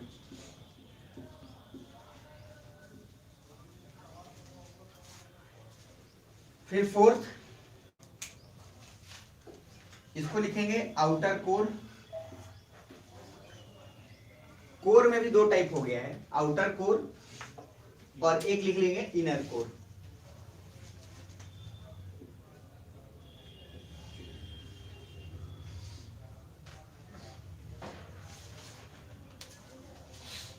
बड़ा मजा आएगा अभी क्वेश्चन पूछने में। तो मुझे बताना डिस्टेंस अगर मैं बोलूं मेजोस्फीयर का तो कितने कितने के बीच में, 700 से 2900 के बीच में, पक्का? ठीक है सर। और अगर हम बोलते हैं एस्थीनोस्फीयर का तो 100 से लेकर कितना, 700। ठीक है जी। आउटर कोर का बात बोल रहे हैं तो 2900 से कितना बोल रहे हैं, 5155। एक बात याद रख लेना, जहां कोर लिखे थे ना आप, कोर को बैरियस्फीयर भी बोलते हैं, ये लिख लो। मतलब कोर को, बीपीएससी में यही क्वेश्चन पूछ लेता है डायरेक्ट, कोर का क्या नाम है। इस बार क्वेश्चन पूछा तो अल्फ्रेड वेलर ने क्या दिया था, फिर इस बार डिस्टेंस, मतलब एकदम cut to cut direct question पूछ लेता है। तो कोर को दूसरा नाम है बैरियस्फीयर। तो सर आम भाषा में कोर बोल लेते हैं और बाकी सर्टिफिकेट नेम उसका बैरियस्फीयर हो गया एक तरीके से। तो हम यहाँ आउटर कोर लिखें तो क्या हम लिख सकते हैं, अच्छा क्या सभी को पहले समझ आ रहा है, तो क्या हम आउटर कोर के जगह पे लिख सकते हैं आउटर बैरियस्फीयर या फिर इनर बैरियस्फीयर, कोई दिक्कत उसमें नहीं। तो सर अधिकतर आपको एनसीईआरटी में अधिकतर जगह पे कोर के जगह पे बैरियस्फीयर शब्द इस्तेमाल ज्यादा किया जाएगा, तो वहां पे आपको बिल्कुल कतई परेशान नहीं होना है, एकदम समझ लेना है सर कोर की बात हो रही है, बाकी कुछ बात नहीं हो रही। अब आगे आना, तो लिथोस्फीयर, एस्थीनोस्फीयर और मीजोस्फीयर, इसमें थोड़ा सा चेंज लाते हैं। याद करना इधर इधर सभी लोग, क्रस्ट का डिस्टेंस क्या था, 0 से 34, यही रहिएगा, यही, क्योंकि ट्विस्ट आने वाला है, यही रहना है। तो 0 से कहां तक जी, तो हम तो 0 से 100 के बीच में क्या लिखे हैं, लिथोस्फीयर। यही कहीं बीच में क्या होगा, 34 किलोमीटर होगा, यस और नो। तो सर ये मान लीजिए 34 किलोमीटर, मैं एक बना दिया, कुछ बात समझ में आ रही है। तो क्या हम इसको लिख सकते हैं, ये क्रस्ट हो गए, अरे है ना, बिल्कुल हो गया सर, देखना अभी मजा आएगा। लिथोस्फीयर का डिस्टेंस फिर पूछ रहा हूं, बोलना कहां से कहां तक, 0 से 100। क्वेश्चन पूछ रहा था प्रीलिम्स में यूपीएससी का, सेम क्वेश्चन बोल रहा हूं, ध्यान से सुन लेना और जवाब देना, क्योंकि मैं सभी से आंसर चाहता हूं। क्वेश्चन था lithosphere is a part of upper mental. Lithosphere is a part of upper mental, पहला स्टेटमेंट, ठीक। दूसरा स्टेटमेंट, पहले स्टेटमेंट समझ गए कि लिथोस्फीयर अपर मेंटल का भाग है। उसके बाद दूसरा, lithosphere is a part of crust. दूसरा स्टेटमेंट क्लियर है, पक्का? बताओ दोनों स्टेटमेंट में से कौन सा सही है, सोच के बताना। पहला वाला कि दूसरा वाला, दूसरा वाला कि lithosphere is a part of crust, यही बोलना चाह रहे हो ना। अच्छा पहला वाला हो गया, हमारे lithosphere is a part of mantle, upper mantle. तो lithosphere is a part of upper mantle. तो जरा मुझे बताइएगा, ये लिथोस्फीयर है, ठीक है। मेंटल का डिस्टेंस कहां से कहां तक था, 34 से लेकर 2900 तक। इसलिए बोला ना दिमाग को खोल के रखना है, यहाँ पे दिमाग का जो बत्ती खोल के यहाँ रखना, नहीं तो सारा ना दिमाग खराब हो जाएगा, इसलिए आप लोग बहुत आराम आराम से लेके चलता हूँ मैं, नहीं तो पता चले। याद है ना हिस्ट्री ज्योग्राफी, हमसे खपा रात में पढ़ा हुआ सवेरे सफा, दिन में तो बहुत दूर हो गया, सवेरे गया दिन तक भी नहीं रहता है। इधर देखिएगा, मैं दोनों चीज को साइड बाय साइड आपके सहूलियत के लिए लिख रहा हूं ताकि आपको कनेक्ट करना आसान हो, और इसी टेबल में पूरा थीम 2 छिपा हुआ है। मैं आपको पहले ही क्लियर कट बता देता हूं। तो इधर देखो मैं लिख रहा हूं, ये रहा क्रस्ट, और क्रस्ट का मैंने कितना लिखा था 0 से 34 किलोमीटर। इसमें किसी को आपत्ति कोई? No sir. मेंटल में क्या लिखा था मैंने 34 से लेकर कितना 2900, कोई आपत्ति नहीं है किसी को। और कोर में क्या लिखा था जी 2900 से लेकर अप्रॉक्स 6400। ठीक है, पूरा डेटा आपके पास है। आप क्वेश्चन का अभी काम करो, लिख ही लो इस क्वेश्चन को, तब थोड़ा अच्छा रहेगा, नहीं तो हवा हवा में काम चले, क्योंकि यूपीएससी का प्रीलिम्स का क्वेश्चन है और 2-3 दफा पूछा हुआ है, तो फिर क्या ही दिक्कत है। क्वेश्चन लिखिए, क्वेश्चन में लिखिएगा lithosphere is a part of, lithosphere भाग है, लिख के पहला statement, lithosphere is a part of. Clear है यहां तक? पहला स्टेटमेंट, लिथोस्फीयर भाग है पहला क्रस्ट का। दूसरा अपर मेंटल, ठीक है। तीसरा ऑप्शन कोर। चौथा ऑप्शन डैश। चौथा ऑप्शन उसमें अभी रहने दो, अब ध्यान से सुनना, फिल इन द ब्लैंक्स, यही होगा सही। सर किसी को उसमें कोर लग रहा है? मैं बता दूं ना पहले ही। क्वेश्चन पूछा हो कि लिथोस्फीयर किसका भाग है, मेंटल का, क्रस्ट का या कोर का, तो सर उसमें पहला स्टेटमेंट जो है, पहला स्टेटमेंट क्या लिखा है क्रस्ट। तो किनको लगता है कि सर पहला स्टेटमेंट सही है, हाथ खड़े करें। ठीक, किनको लगता है दूसरा स्टेटमेंट सही है, हाथ खड़े। ठीक, इसके अलावा भी कुछ स्टेटमेंट है किसी का? यस सर, दोनों दोनों मतलब क्रस्ट और मेंटल दोनों का। चलो मतलब कुछ तो ठीक ही सोच ही रहे होगे, मजाक थोड़ी चल रहा है। देखिए सोचो, ठीक सोचो, मैं जो चौथा ऑप्शन दिया हूं वो जो सही आंसर का है ना, वो ऑप्शन आपको दिया ही नहीं हूं मैं जानबूझ के, क्योंकि जैसे ही वो चौथा ऑप्शन दूंगा सबका दिमाग वहां पे हिट हो जाएगा, हमको पता है, इसलिए हम नहीं दिए जानबूझ के। पहले गलती करवा लो, पहले सोचवा लो। इधर देखो सर, अगर बोले कि lithosphere is A complete part of crust, इसका मीनिंग है कि क्रस्ट का डिस्टेंस 0 से 34 है, तो लिथोस्फीयर 0 से 34 ही होना चाहिए। तो है क्या? लिथोस्फीयर कहां से? 0 से 100। अभी काम एक करो, पहले साइड में ना पूरा लिख लियोगे तो 0 से 100 लिथोस्फीयर, 100 से 700 एस्थेनोस्फीयर, 700 से 2900, ये लिखो अभी, चाहे जो हो जाए ये बनाया हो उसके बावजूद भी साइड में जिस तरह से इसको लिखवाया था उसी तरीके से इसको लिखो। लिथोस्फीयर 0 से 100, एस्थेनोस्फीयर 100 से 700, मेसोस्फीयर 700 से 2900, आउटर कोर 2900 से 551 55 और इनर कोर 6400। आगे वर्ड आएगा बहुत सारा, एक्सोस्फीयर होगा बहुत सारा आएगा, लेकिन अभी वही देखिए, पहले लिख लो जल्दी से, क्विक, थोड़ा तेज में करना, सुस्त मत रहना। और तब उसका जवाब मुझे सभी से चाहिए, जो नहीं देना चाहते हैं उनसे ही जवाब चाहिए।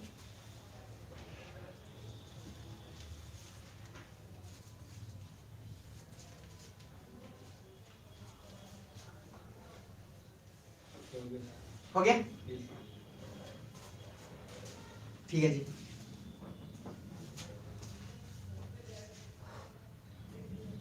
तो अब उस क्वेश्चन को देखोगे तो अब मुझे बताना उन दोनों स्टेटमेंट में से कोई स्टेटमेंट सही लग रहा है आपको? देख लिए ना? तो क्वेश्चन क्या पूछा हूं कि लिथोस्फीयर में, लिथोस्फीयर जो है वो कंप्लीट भाग है, पहले लिख लिए होगे तो अब बताएंगे। जोर से बोलो, लिख लिए? यस और नो? चलिए आगे आइए, सबका फुल अटेंशन चाहिए, एकदम ध्यान दीजिएगा। तो लिथोस्फीयर 0 से 100 है, और मैं स्टेटमेंट दिया हूं कि लिथोस्फीयर कंप्लीटली सिर्फ किसमें है? क्रस्ट में। तो मैं तो सही नहीं बोल रहा, क्योंकि क्रस्ट की औकात तो सिर्फ 34 किलोमीटर तक ही है, तो पहला स्टेटमेंट तो होने वाला है नहीं। दूसरा, lithosphere is a part of, मैंने क्या बोला? अपर मेंटल बोला है ना, तो सर अगर अपर मेंटल की बात करते हैं उससे पहले मेंटल का डिस्टेंस कितना है 34 से 2900, तो 34 से लेकर 700 ये पूरा क्या हो गया अपर मेंटल, अरे हाँ है ना, और 700 से 2900 क्या हो गया लोअर मेंटल। तो 34 से लेकर अगर 700 के बीच में भी आते हैं तो सर अपर मेंटल तो उसमें है नहीं, मतलब अपर मेंटल में लिथोस्फीयर तो नहीं है, क्योंकि लिथोस्फीयर का डिस्टेंस क्या है 0 से कितना 100, अरे हाँ है ना, बहुत बढ़िया। तो सर मेंटल वाला काम तो इसलिए नहीं होगा क्योंकि लिथोस्फीयर जब अगर 0 से बोल रहे हैं और अपर मेंटल शुरू ही हो रहा है कहां से 34 से, तो हम ये भी नहीं बोल सकते हैं कि lithosphere is a part of upper mental. अरे बोल सकते हैं क्या, नहीं बोल सकते, इसलिए नहीं बोल सकते क्योंकि सर 34 से 700 में चलिए मान लेते हैं कि आपका पूरा पार्ट आ गया, लेकिन फिर भी 0 से 34 तो बच रहा है ना, अरे भाई हाँ है ना, क्योंकि सर 0 से 100 तक ना लिथोस्फीयर का डिस्टेंस है जी, तो 34 से 700 आ रहे हो तो 100 इतना तो आ गया एरिया, लेकिन इसका क्या, थर्ड ऑप्शन बोल रहा हूं ध्यान से सुनना, अब जो आंसर बोल रहा हूं उसको समझना, रुके रुके, lithosphere is a part of crust plus upper mantle. फिर से स्टेटमेंट सुनो ध्यान से, मैंने क्या बोला, lithosphere is a part of crust plus upper mantle, मतलब लिथोस्फीयर क्रस्ट का भाग है प्लस किसका भाग है अपर मेंटल का। तो जो चौथा ऑप्शन उसमें क्या लिखोगे, लिखो crust plus upper mantle, crust plus अपर मेंटल।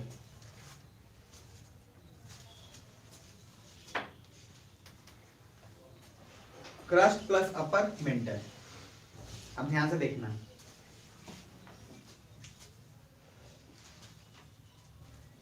तो पहले अगर ध्यान से देखते हैं तो सर ऐसे यहीं पे बना रहा हूं, इधर देखिए 0 से लेकर 100 तक लिथोस्फीयर मैंने इस टेबल में लिख दिया है बीच में, ठीक है।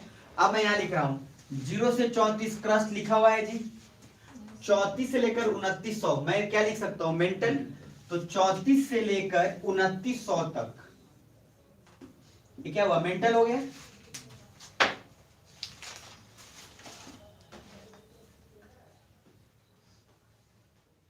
यस और नो, यानी कि 3400 से लेकर 34 से लेकर 2900 तक मेंटल हो गए, और इसमें मैं बोल रहा हूं कि 34 से लेकर 700 तक यानी कि यहां तक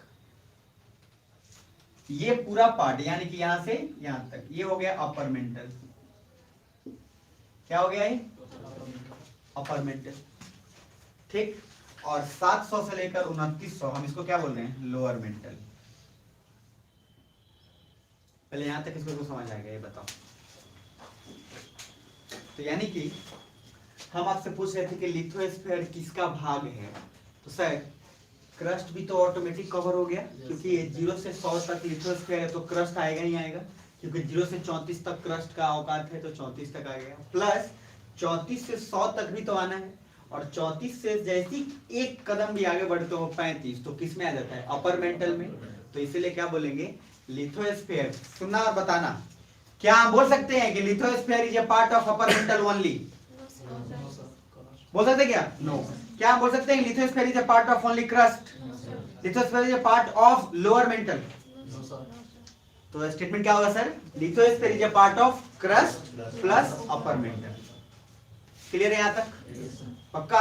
तो इसके बाद से ये प्रीलिम्स का क्वेश्चन है तो उसमें ये दिमाग में जरूर रखिएगा कि जो आपके चौथे ऑप्शन है वो करेक्ट है, और कभी भी इसके बाद जो भी पूछूंगा, जो भी चाहे एस्थेनोस्फीयर मीडियोस्फीयर, वहां पे आपको उसका डिस्टेंस कम आएगा, और ये प्रीलिम्स में यही कट टू कट क्वेश्चन पूछता है। आधे से ज्यादा लोग खाली रट के चल जाते हैं, लिथोस्फीयर क्या रट के जाएंगे, लिथोस्फीयर 0 से 100, एस्थेनोस्फीयर 100 से 700, और वहां पे क्वेश्चन क्या पूछा है लिथोस्फीयर किसका पार्ट है, गए। अब आपको डिटेल में नहीं पता है, खाली रट के गए तो जाइए वहां पे, क्योंकि ऑप्शन क्या माना था क्रस्ट प्लस अपर मेंटल, और इतना आप डेप्थ में कब सोच पाएंगे जब आपको पता हो, नहीं तो आप तो खाली रट के गए लिथोस्फीयर क्या 100 तक आ जाएगा मार्क देंगे, तो दूसरी जगह मार्क दीजिएगा, यूपीएससी में काम नहीं चलेगा, बात समझ में आई है? इसीलिए ध्यान रखिएगा 0 से यहाँ तक, ठीक है जी। तो आप उसके बाद एक बनाने के बाद 2-3 पॉइंट और लिख लीजिएगा, क्या क्या, जो इधर साइड में आप जहां जहां डेटा लिखे वहां ये भी डेटा लिखिएगा कि अपर मेंटल के डिस्टेंस कहां से कहां तक, खुद बताओ, जल्दी बताओ, रिपीट करो। अपर मेंटल 34 से लेकर 700, और लोअर मेंटल 700 से लेकर 2900। ठीक, उसी तरीके से आउटर कोर लिख लेना, और आउटर कोर आप लिखे होगे, आराम से लिख लिए होगे 2900 से 5155, और इनर कोर 5155 से अप्रॉक्स 6400। बात खत्म।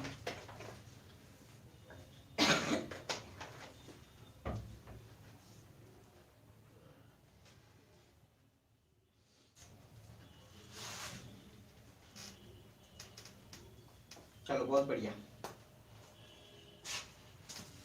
कुछ इसमें हल्का सा थोड़ा सा साइंस का मिश्रण आएगा, क्योंकि थोड़ा सा साइंस होना भी चाहिए, तभी ज्योग्राफी में मजा भी आएगा और बहुत अच्छे से समझ में आएगा, आपको चिंता नहीं करना है। तो आइए देखते हैं। पहले लिथोस्फीयर में लिखो, जैसे ये जो टेबल आप बना रहे हो, ये साइड में लिख भी लियो, कोई दिक्कत नहीं है।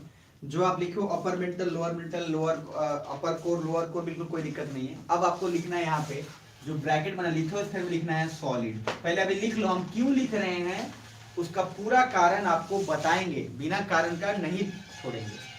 तो पहले लिथोस्फीयर पूरा क्या होगा, सॉलिड पहले लिख लो। एस्थीनोस्फीयर में लिख लेना सेमी सॉलिड। एस्थीनोस्फीयर में लिख लेना है सेमी सॉलिड। फिर मीजोस्फीयर में ब्रैकेट में इसमें लिख लेना है सॉलिड। मीजोस्फीयर में क्या लिख लेना है, सॉलिड। आउटर बेरिस्फीयर में लिख लेना है लिक्विड, और इनर कोर में लिख लेना है सॉलिड।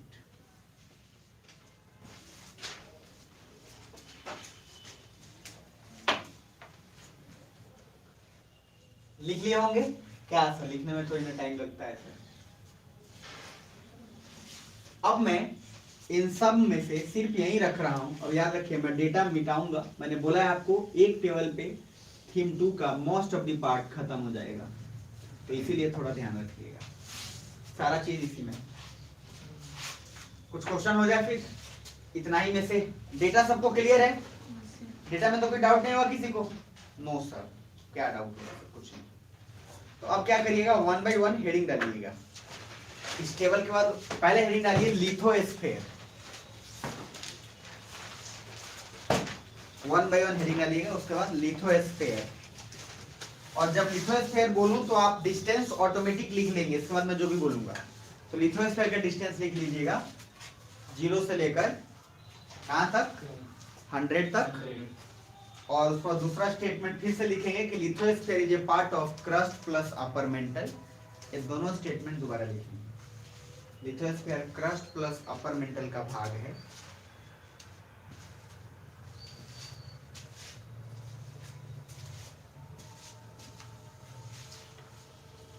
इलेक्शन का प्रचार जोरों शोरों से चल रहा है ना?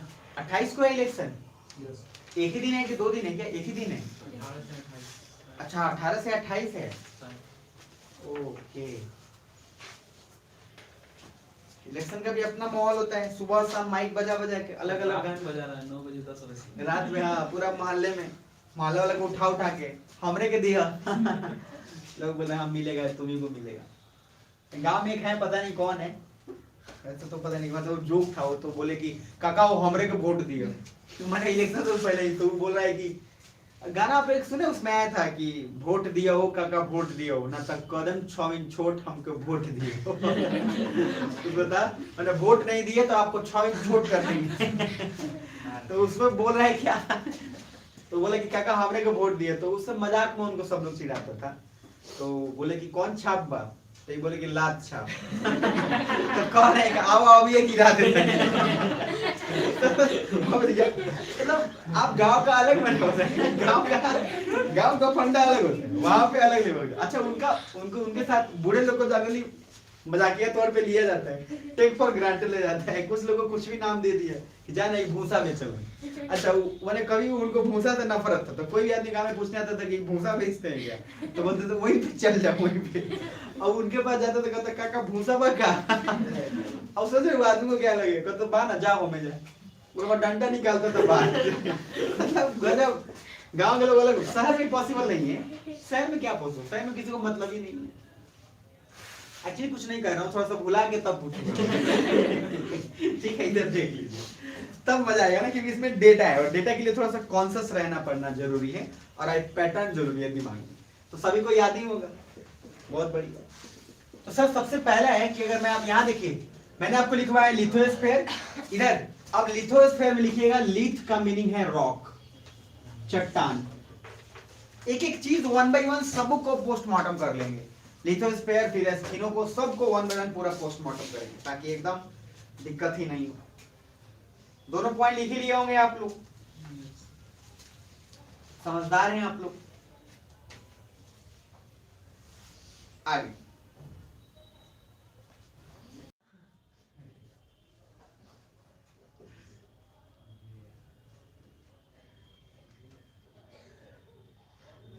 Lithosphere is solid. क्या लिखा है लिथोस्फेयर? सॉलिड। लिथ का मीनिंग क्या है? रॉक। और चट्टान सॉलिड होता है कि लिक्विड? ये मत करो ना चट्टान सॉलिड लिक्विड से बह रहा था सारा कांड हो जाने। तो सर ये क्या है? लिथ का मीनिंग है सॉलिड। बस अभी आपको ये दिमाग में रखना है कि अर्थ के हम जस्ट उस सरफेस पे हैं जो भी ज्यादा दूर हम लोग गए नहीं है, मतलब ऊपर ही है। तो हमें यहाँ पे अभी क्या मिल रहा है? सॉलिड। और सॉलिड मिलने का कारण सिंपल है, क्योंकि अगर सॉलिड नहीं रहता तो हम जिस पे खड़े हैं, अगर ये सोचो लिक्विड रहता तो अपन लोग बह रहे होते। अरे है ना? तो सर अगर हम हैं तो सॉलिड है, उसमें इतना जान है कि हमें क्या है रोक रहा है, यस और नो? तो कहने का मीनिंग है कि सर फर्स्ट सरफेस का सॉलिड होना उसका मात्र एक ही कारण है, बिकॉज इस पे सर्वाइवल है, लाइफ है, और लाइफ को चलाने के लिए हमें रोकने के लिए सॉलिड की जरूरत है। क्योंकि अगर पानी रहता, लिक्विड रहता तो अपन लोग बह के हाँ कहाँ गए, उधर बह गए, उधर फिर आए। जैसे ग्रेविटी एक मूवी है, अगर आपको कभी टाइम मिले तो ग्रेविटी एक हॉलीवुड मूवी है, देखिएगा। उसमें ये दिखाया है कि किस ढंग से इंसान स्पेस में जब रहता है तो उसको कैसे होता है। जैसे वहां पे सब उड़ उड़ के बात कर रहे हैं, कैसे काम कर रहा है। खाना भी जैसे है तो खाना लिक्विड फॉर्म में होता है वहां पे, क्योंकि सर कुछ भी पड़ गया गए तो कहने मैंने खाना जैसे है, खाना एकदम लिक्विड फॉर्म में ऐसे निकाला, एकदम निकल के आ रहा है जैसे पेस्ट कोलगेट की तरह, आराम से खा रहा है, फिर उड़ उड़ के सारा काम कर रहा है, बात कर रहा है। तो लॉजिकली उसी ढंग से सर अगर ये नहीं सॉलिड रहता तो हम लोग भी पानी में तैर के नहीं होता, नाव खे के कहां केने से आओ तरफ। तो वो जो सर वो तो खे रहे हैं फिर भी अलग, लेकिन पूरा जीवन सर पानी में निकल रहा है, इतना आसान नहीं होता है। तो लिथोस्फेयर का सॉलिड होने का कारण अपना है कि सर्वाइवल के लिए सॉलिड है, ठीक है जी। दूसरा इधर आइएगा सारा, अब थोड़ा सा गैप छोड़ के हेडिंग डालिएगा एस्थेनोस्फेयर। पहले जल्दी से एस्थेनोस्फेयर। तो एस्थेनोस्फेयर में एस्थेनो का मीनिंग होता है वीक, कमजोर, वीक। वीक मतलब कमजोर। वीक का स्पेलिंग WEE के लिखिएगा, WEA के लिखिएगा। यहाँ वीक WEE के मत लिखिएगा, तो सप्ताह हो जाएगा। तो एस्थेनो का मीनिंग क्या है? वीक। और वीक का मीनिंग क्या है? कमजोर। सर इसके बस नाम ही में कमजोर है, लेकिन जितना भी फिजिकल ज्योग्राफी पढ़ेंगे सारा एस्थेनोस्फेयर में पढ़ेंगे। बस खाली इसका मतलब कमजोर है, लेकिन है बड़ा स्ट्रॉन्ग। मतलब कहने का कुछ ऐसा नहीं हो गया है कि नाम है, मान लीजिए, खैर नाम किसी का होगा तो बुरा कहीं मान जाएगा, चलो मान जाएगा तो मान जाएगा बोलना पड़ेगा, मतलब बोल देते हैं। जैसे नाम है मान लीजिए खुशबू, मान लीजिए किसी का भी XYZ का नाम हो सकता है। अब सर खुशबू नाम है और बोल दिए खुशबू नाम है और सब सुगंध है ये नहीं है मान लीजिए एक बात बोलूं तो कुछ वैसा का इधर देखिए। एस्थेनो का मीनिंग वीक जरूर है, लेकिन पूरे फिजिकल ज्योग्राफी में बिना एस्थेनोस्फेयर का कुछ नहीं होना, कुछ भी नहीं होना है। इसीलिए सर एस्थेनो का मीनिंग सिर्फ वीक है, लेकिन इसका काम बड़ा स्ट्रॉन्ग है। अब प्लीज ध्यान से समझिएगा कुछ पॉइंट को, तब उसके बाद आगे आपको बताएंगे, ठीक है। सॉलिड लिक्विड गैस जानते हैं आप लोग? सॉलिड का हिंदी ठोस, लिक्विड का क्या है? द्रव्य। हाँ द्रव्य, और गैस का गैस, ठीक है। इधर देख लीजिए, सुनिएगा प्लीज ध्यान से, समझिएगा, समझाने के लिए जरूरी पड़ेगा, मेरी तरफ देखिएगा। मान लीजिए ना कुछ लोग IAS का तैयारी कर रहे थे, बस समझना। तो क्या हुआ कि IAS की तैयारी कर रहे थे तो वो बोला क्या कि हमको किसी भी तरीके से इस बार बनना है IAS। तो एक बाबा मिले, बाबा बोले कि सुनो, एक मंदिर है, उस मंदिर पे जाओ, जो जाता है पक्का IAS बन जाता है, ठीक है। मतलब उस मंदिर पे जाओ, वहां जो जाएगा वो क्या पक्का, मतलब एकदम तय है, इंटरव्यू क्लियर हो जाएगा पूरा, ज्वाइनिंग लेटर भी मतलब कंपल्सरी आ जाएगा। सुनना, अरे पहले आगे और ध्यान सुने, कौन सजेशन दे रहा है? बाबा। अब बाबा जी ने बोल तो दिया, अब आपको क्या लगता है कुछ लोग जाएंगे कि नहीं जाएंगे? भीड़ तो लगेगा साहब, मतलब मजाक थोड़ी चल रहा है। तो अभी के लिए मान लीजिए ये मंदिर है ABCD जो भी, अच्छा मंदिर पे झंडा लगा देते हैं।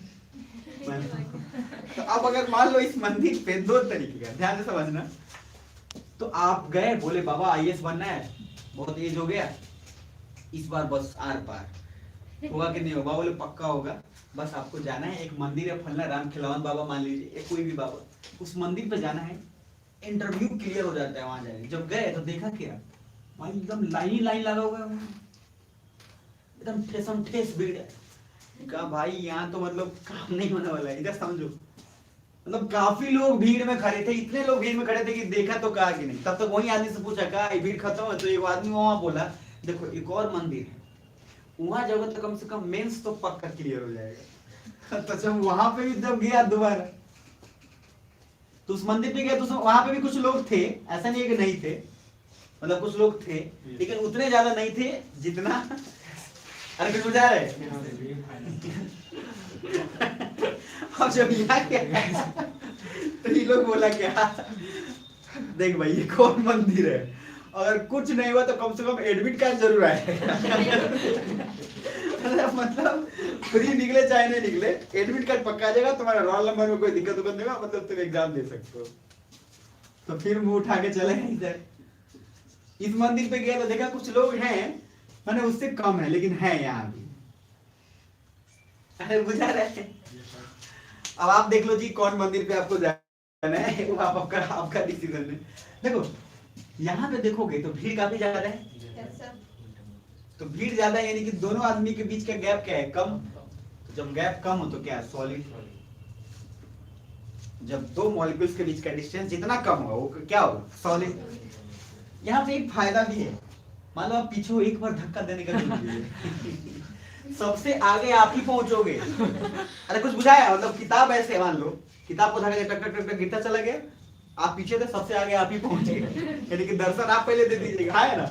इस बात पर निर्भर करता है कि आगे वाला को कोई नहीं ना मारे तो आपका काम, लेकिन चांस तो फिर भी बनता है कि आप धक्का दिए तो पहले क्या है, पहुंच जाइए। सॉलिड का मीनिंग सिंपल है, सॉलिड का मीनिंग क्या है सर, जब दो मॉलिक्यूल्स के बीच का गैप ज्यादा हो कि कम, कम, काफी कम हो, मतलब बिल्कुल एकदम टाइट एंड पैक्ड हो, तो सर उसको सॉलिड बोलेंगे। लिक्विड में क्या है, थोड़ा गैप क्या होना चाहिए, ज्यादा, ये मैंने क्यों नौटंकी क्या बताता हूँ। और तीसरा क्या है, गैस, गैस में डिस्टेंस क्या होना चाहिए, काफी ज्यादा। अब जैसे अगरबत्ती अब जलाते हैं तो उसका सुगंध जल्दी फैल जाता है, तो उसके इंटरमॉलिक्यूलर स्पेस, जो मॉलिक्यूल्स के बीच का गैप है वो ज्यादा है, तो सर जैसे इसको जलाए, इसने अपना एनर्जी इसको ट्रांसफर किया, फिर इसने अपना जल दी, अब यहाँ पे ट्रांसफर करने में क्या है, थोड़ा टाइम लगेगा। इसलिए अगर आप लोहा जलाते हो तो लोहा का उतना महक है, लोहा का उतना फ्लेम उतनी तेज नहीं जलेगा, धीरे धीरे जलेगा। लोहा आप जलाओगे तो काफी धीरे धीरे होगा। और कहने का मीनिंग क्या है, आपको बस इतना समझना है कि सॉलिड अगर टाइटली पैक्ड है, क्लोज है, तो दो चीज को समझना है। अब एक पिस्टन जानते हैं आप लोग, पिस्टन, पिस्टल नहीं पिस्टन, अरे जो गाड़ी में होता है, जो अप एंड डाउन पूरा करते रहता है, उसी के कारण तो सारा गाड़ी आपका आगे जो है चल रहा है। तो पिस्टन में क्या होता है, समझ नहीं समझ तो फिर भी कोई दिक्कत नहीं है। पिस्टन में क्या है, ऐसे बस ध्यान समझना, जब किसी चीज, इधर देखो, जब किसी चीज को कंप्रेस करोगे, दबाओगे, किसे बोल रहा हूं, जब किसी चीज को दबाओगे तो उसका मॉलिक्यूल क्लोज जाएगा कि दूर जाएगा, और क्लोज जाएगा तो मतलब सॉलिड होगा कि लिक्विड होगा, तो इसमें सब कोई को समझ में आ गया। मतलब जब हम कंप्रेस करेंगे कोई चीज को तो सॉलिड में जाने की कोशिश कर रहा है, सुन रहे हो ध्यान से। जैसे देखो हाइड्रोजन है या कोई और भी चीज है, तो अगर हाइड्रोजन या कोई और चीज है उसको हम चाहते हैं कि सॉलिड फॉर्म में लाएं, यानी कि मान लो, सुने हो, मान लो कि वो लिक्विड फॉर्म में और हम चाहते हैं कि उसको किसमें कन्वर्ट कर दें, सॉलिड में, तो आप मुझे बताना कंप्रेस करना पड़ेगा कि एक्सपैंड करना पड़ेगा, कंप्रेस करना पड़ेगा, क्योंकि जितना आप दबाओगे उसका इंटरमॉलिक्यूलर स्पेस क्या होगा, उतना कम, और जब कम होगा तो वो पदार्थ सॉलिड से किधर जाने, सॉरी लिक्विड से किधर जाने वाला है, सॉलिड। जैसे आप सुनते होगे कि एक ऐसा पदार्थ है जो सीधा सॉलिड से गैस में कन्वर्ट, और जिसको सब्लिमेशन आप बोलते हैं, जैसे कि कपूर जलाना, कैम्फर, तो कैम्फर को जलाते हैं तो सॉलिड था, उसमें जलाया आपने, सीधा क्या कन्वर्ट होगा, गैस में। तो एक प्रोसेस उसमें एब्सेंट हो गया, क्योंकि सर प्रोसेस ये था कि पहले सॉलिड से किसमें जाएगा, लिक्विड, फिर लिक्विड से किसमें, गैस, इधर इधर। हमें बस ये याद रखना है कि जब हम कंप्रेस करेंगे तो सॉलिड होगा कि लिक्विड, जल्दी बोलो, सॉलिड। इसमें कोई डाउट किसी को नहीं? सही था। देखिए लिथोस्फीयर है, लिथोस्फीयर सॉलिड था मान लिए। एस्थेनोस्फीयर को ध्यान से समझना है। मैंने बोला जो जो चीज नीचे है उसको क्या बोल रहे हैं? मैग्मा। अरे क्या बोल रहे हैं? मतलब कि मैग्मा के मूवमेंट के कारण ही मूवमेंट सब कुछ हो रहा है। ध्यान से समझना। वही मैग्मा जब ऊपर फूट के ऊपर आए तो क्या बोलेंगे? लावा। क्या बोलेंगे उसको? लावा। तो लावा तब तक मैग्मा है जब तक वो पृथ्वी के अंदर है। जैसे ही वो बाहर आया उसका नाम क्या हो गया? लावा। इधर देखिएगा प्लीज। एस्थेनोस्फीयर में मैंने बोला कि अर्थ के भी जो भी मूवमेंट होता है उसमें मूवमेंट होता है मैग्मा का। किसका मूवमेंट हो रहा है? प्लीज समझना। अगर मान लो यहाँ पे एस्थेनोस्फीयर में भी मूवमेंट चल रहा है, ठीक है, तो मैग्मा जो है, ध्यान रखिएगा, अब आप थोड़े से नीचे जा रहे हैं तो मैंने अभी एक नोट करके एक पॉइंट लिखवाया था कि हर 32 मीटर पे 1 डिग्री सेल्सियस क्या इंक्रीज करेगा? यस और नो? इधर बतानी है, ध्यान से समझना है। सर अब हम नीचे जा रहे हैं, प्लीज समझना। यहां तक सॉलिड इतना ज्यादा है कि टेम्परेचर को उतना असर नहीं हो रहा, क्योंकि कभी हम ज्यादा डेप्थ में तो गए ही नहीं है। हम जितना गहरा जाएंगे उतना क्या होगा? टेम्परेचर बढ़ता जाएगा। यस और नो? अब हम सर कहां एंट्री करें? देखिए 100 के बाद एंट्री कर रहे हैं, तो 100 किलोमीटर से ज्यादा जा रहे हैं, तो अब टेम्परेचर तो इस समय तक थोड़ा अपना काम करना शुरू कर देगा। अरे यस और नो? तो टेम्परेचर सर इतना बहुत ज्यादा भी नहीं है और बहुत कम भी नहीं है। तो महसूस करिए टेम्परेचर क्या है? इधर टेम्परेचर लगभग इसके अकॉर्डिंग ठीक ठाक आ गया है कि सर जो भी चीज उसमें अंदर होगा उसको पिघलाना शुरू करेगा। अरे है ना? प्लीज अलर्ट रहना। लेकिन सर एक चीज है, उसके ऊपर दबा हुआ है कोई चीज, तो वो भी तो दबाने की कोशिश कर रहा है उसको। अरे सुन रहे हो ध्यान से? मतलब ऐसे समझो, एक ईंट है, उसके ऊपर दूसरा ईंट है, तो क्या, अच्छा ऐसे उसको और हटाओ, आप नीचे हो और आपके ऊपर 10 गो आदमी, 10 गो हाथी को बैठा दिए गए मान लीजिए। खैर उन तो इम्पॉसिबल है कि आपका चुम्बन निकल जाएगा, लेकिन फिर भी आप ऐसे समझिए। तो जब मैंने बोला था जब कोई चीज आपको कंप्रेस करेगा तो आप सर लिक्विड से किधर होने जा रहे हैं? सॉलिड। अरे है ना? लेकिन सर बीच में टेम्परेचर भी तो काम कर रहा है। यानी कि इधर देखो, एक पिघलाने की कोशिश कर रहे हैं। पिघलाने की कोशिश मतलब कहां ले जा रहा है? लिक्विड में। अरे पिघलाना मतलब क्या? लिक्विड। सर बर्फ था, बर्फ को आप पिघला रहे हो तो कहां जाएगा? लिक्विड में, पानी में। अरे है ना? तो सर टेम्परेचर पिघला के लिक्विड में ले जाने की कोशिश कर रहा है, लेकिन ऊपर का भार उसको सॉलिड में ले जाने की कोशिश कर रहा है। लेकिन ना टेम्परेचर बहुत ज्यादा है और ना ही भार बहुत, अभी भी भार इतना ज्यादा थोड़ी ना हुआ है, अभी तो उतना ही। तो इस केस में क्या होगा? सेमी सॉलिड हो जाएगा। क्यों?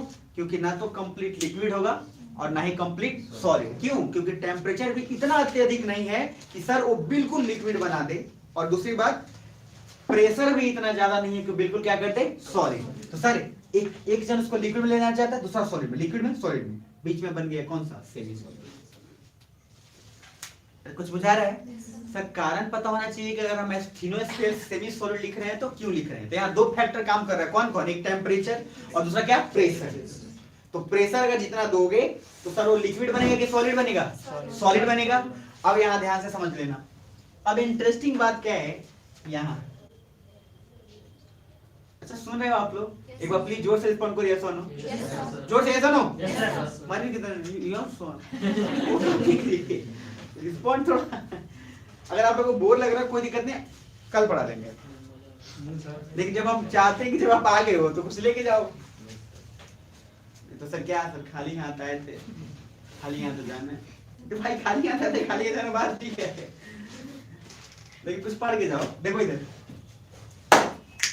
अब आपके दिमाग में एक क्वेश्चन उठेगा, सर एक बात बताइए, इधर देखिए, माना कि अब इधर नीचे मेसोस्फीयर, अब बताना इस पे अब प्रेशर बढ़ रहा है कि घट रहा है?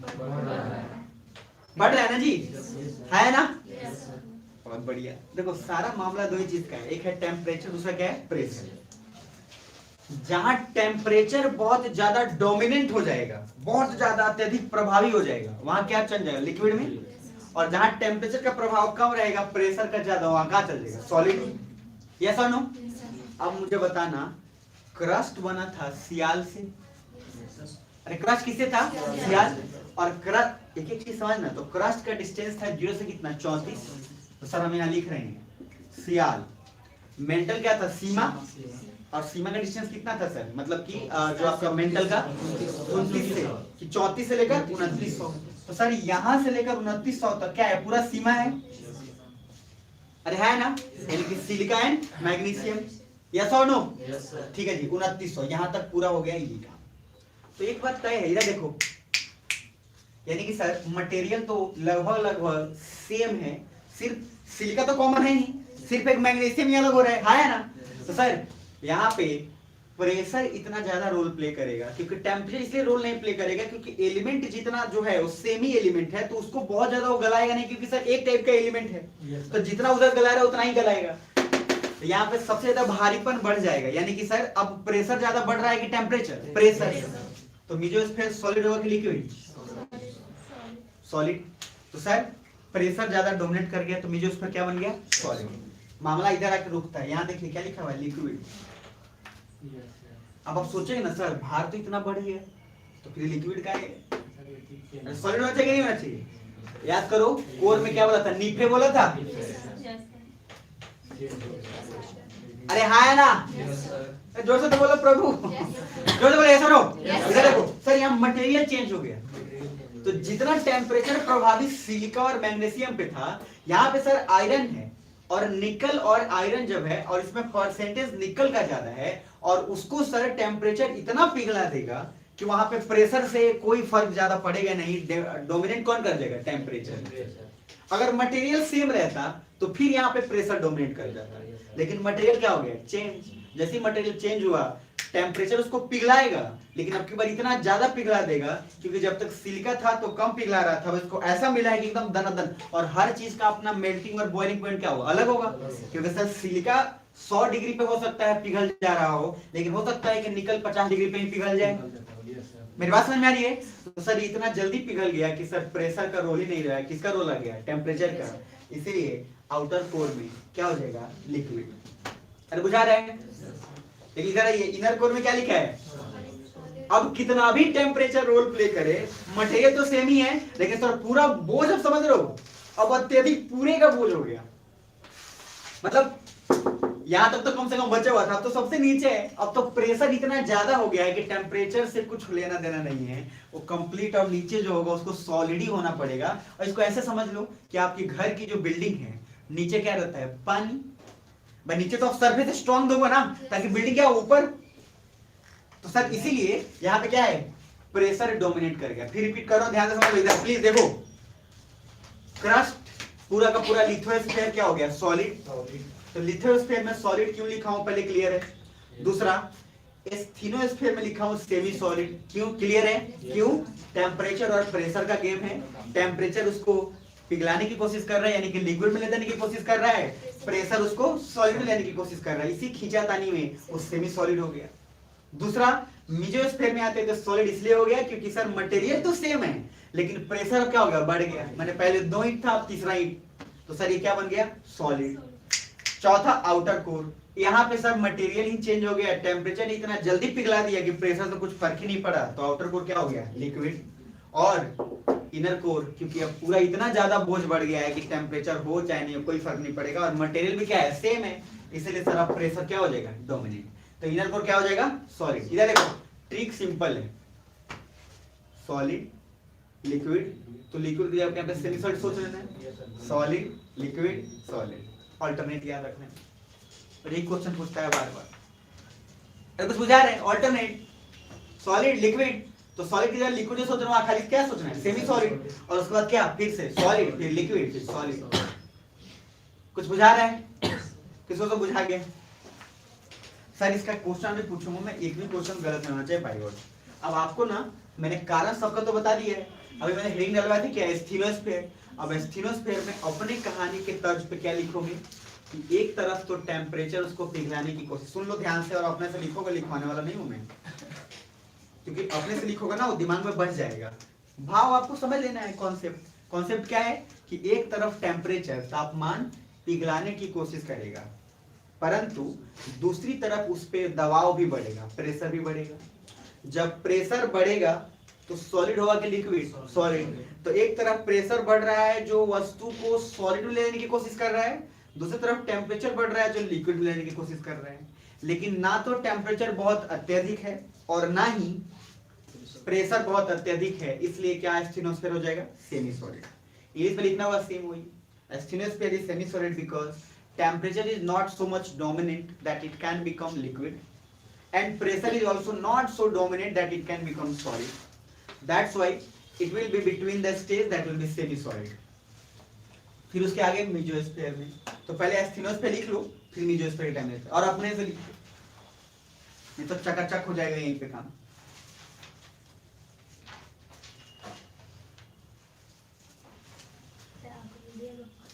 जल्दी लिखना है। नहीं अभी लिखना है, अभी लिख लो। खुद से कॉन्सेप्ट समझ के लिख लो ना, उसको कॉन्सेप्ट समझ के लिख लो। आप लोगों को तो वक्त मिल जाएगा लिखने का, वही ठीक है। भाव को समझ लो, भाव नहीं समझोगे तो फिर मेरे पढ़ाने का क्या फायदा है फिर?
लिख लिए होंगे? चलिए अब क्वेश्चन कुछ पूछ लिया जाए, फिर आगे काम बढ़ाएगा। बहुत थीम 2 बहुत ज्यादा इंपॉर्टेंट है, क्योंकि इसी में अर्थक्वेक, इसी में वोल्केनो, सब कुछ यहीं पे होगा। इसीलिए थीम 2 के बाद मैंने बोला ना कि स्पीड ऑटोमेटिक तेज इसलिए हो जाता है क्योंकि थीम 2 तक पूरा बेस तैयार हो जाता है। इसलिए थीम 2 को एकदम कैप्चर करके रख लेना है। अब मैं इसको मिटा रहा हूँ, इस टेबल को। इसको मिटाने के बाद क्या बात समझ में आ रहा है? कुछ बात समझ में आ रहा है कि इस दुनिया में जो आया है उसको जाना है, समझ में आ रहा है? इधर देखिए, आप लोग मुझे बताएंगे कि एस्थीनोस्फीयर, क्वेश्चन लिखिए, asthenosphere is a part of, asthenosphere is a part of dash. अब आपको खुद से आंसर लिखना है, ऑप्शन कुछ नहीं है, खुद से लिखोगे, खुद से जो आप सब लिख लो, बोलोगे कोई नहीं, खुद लिख लेना, मैं पूछ लूंगा, क्योंकि ऑप्शन उस तरह नहीं है, टेबल को मिटा ही देते हैं। चलो इतना ही मिटाते हैं।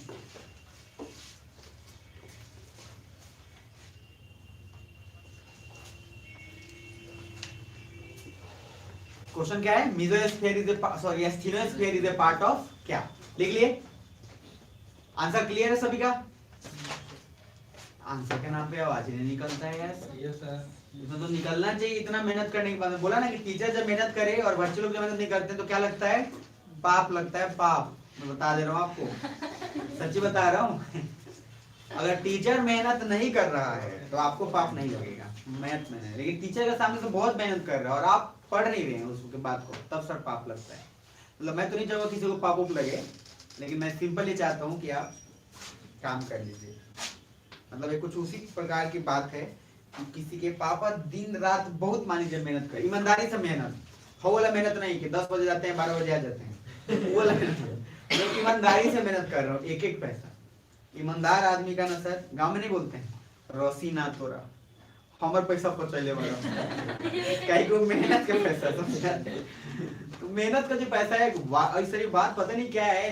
मतलब इस दुनिया में कुछ ना कुछ तो ऐसे मतलब एंगल्स हैं, इसको आप कभी परिभाषित नहीं कर सकते हो, लेकिन हो ही जाता है। मेहनत का पैसा किसी का बचाओगे सर, बहुत असर पड़ जाता है, इसीलिए आमतौर पे फैमिली बर्बाद हो जाती है। बहरहाल लिख लिए होंगे, कितने लोग लिख लिए?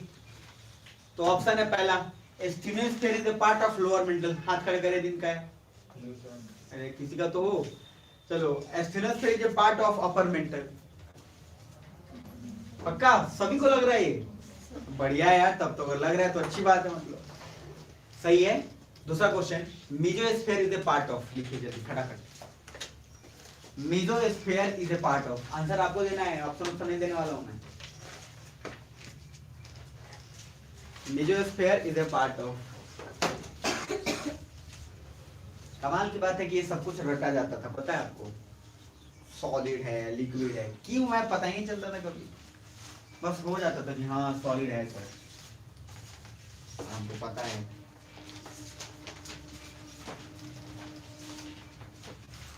एक कहावत सुने पहले हम लोगों की तरफ से, अधजल गगरी, सुने तो होंगे।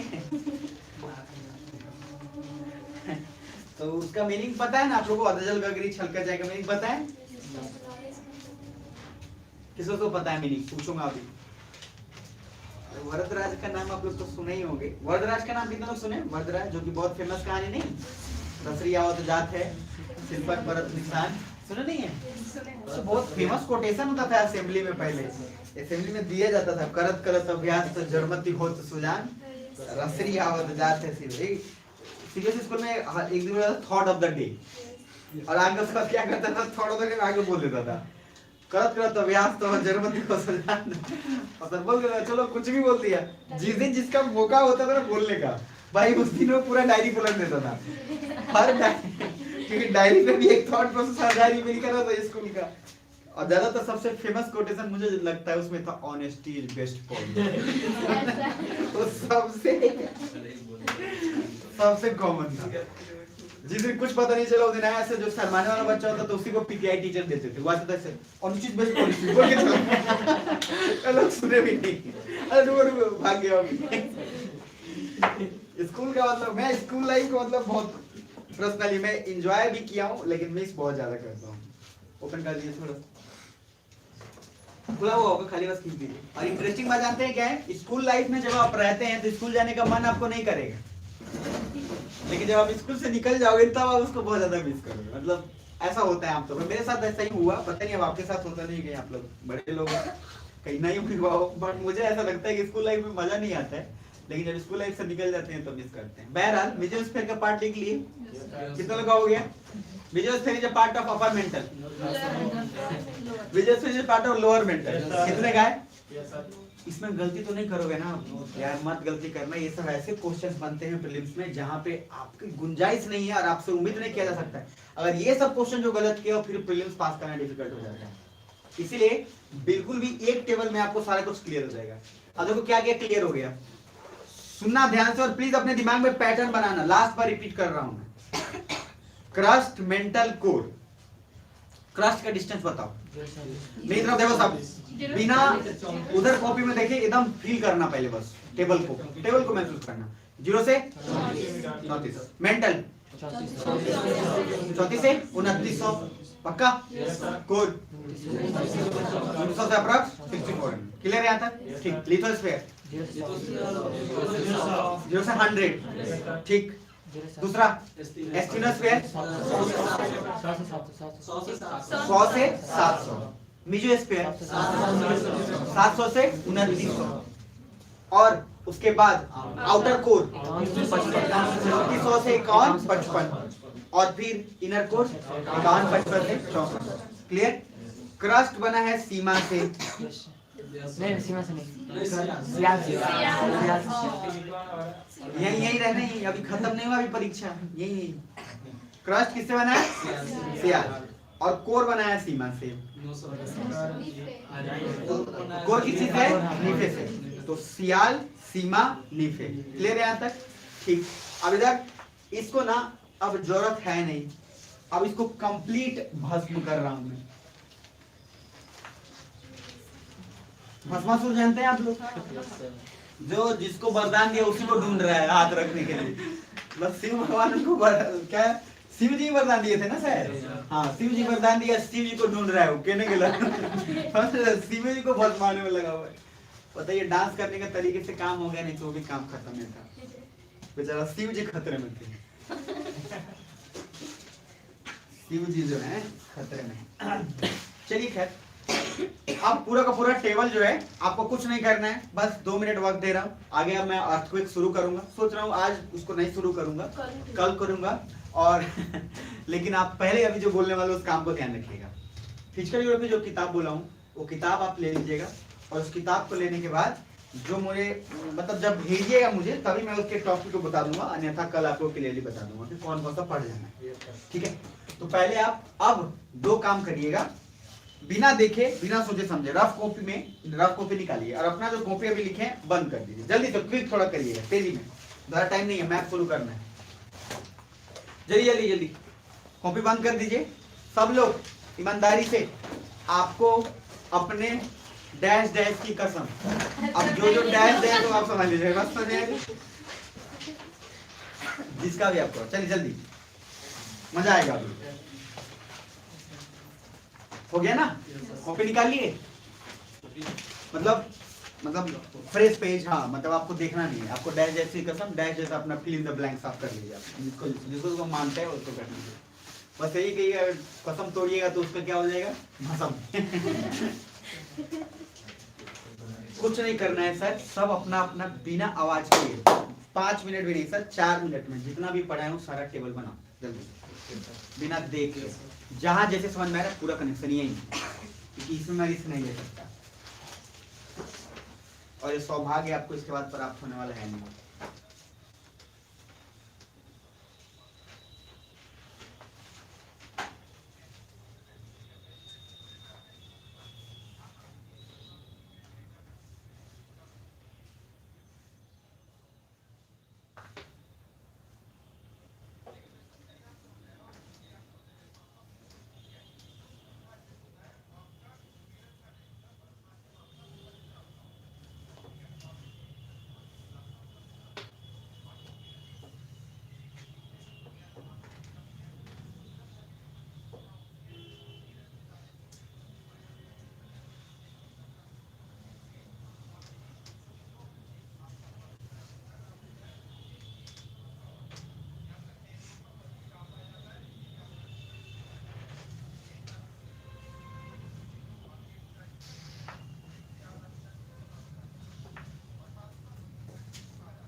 हो गया, बहुत बढ़िया।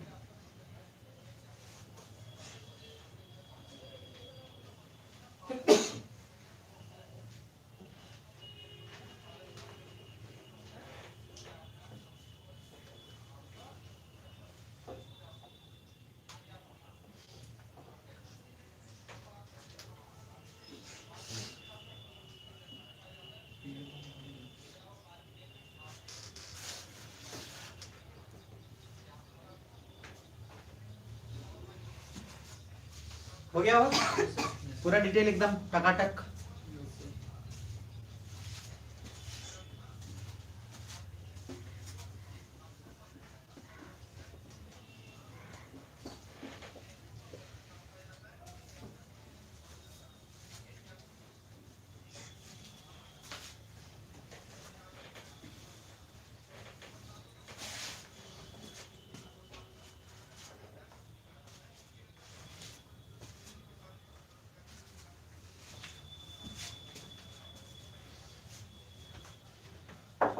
हो गया ना सबका, पक्का? कुछ छूट रहा है? चलो आगे देख लेते हैं सबका क्या हश्र किया है आप लोगों ने। ठीक है, हाँ पहले इसीलिए आपको यही पढ़ना ही है हमेशा।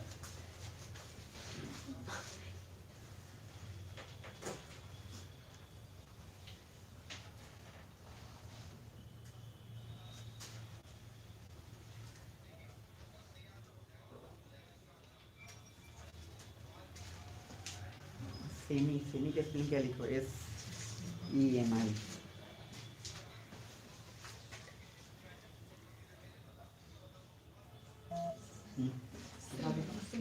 अच्छा कोई बात नहीं।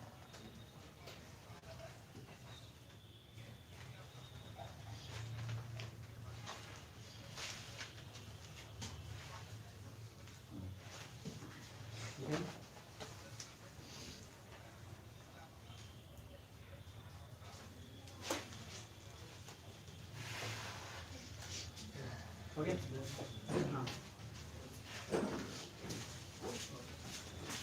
अब ध्यान से देखो जनाब, इसमें से क्वेश्चन जब आएगा तो गलत मत करना।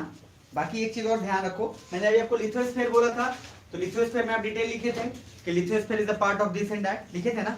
उसका कारण आपने लिख लिया था कि लिथोस्फीयर ऐसा क्यों है, मतलब लिथोस्फीयर सॉलिड क्यों है। उसके बाद मैंने आपको एस्थेनोस्फीयर भी बोला था कि एस्थेनोस्फीयर क्यों है सेमी सॉलिड, क्योंकि एक तरफ उसको प्रेशर क्या करेगा, दबाने की कोशिश करेगा सॉलिड में ले जाने की, और वो क्या करेगा, टेम्परेचर लिक्विड में ले जाने की।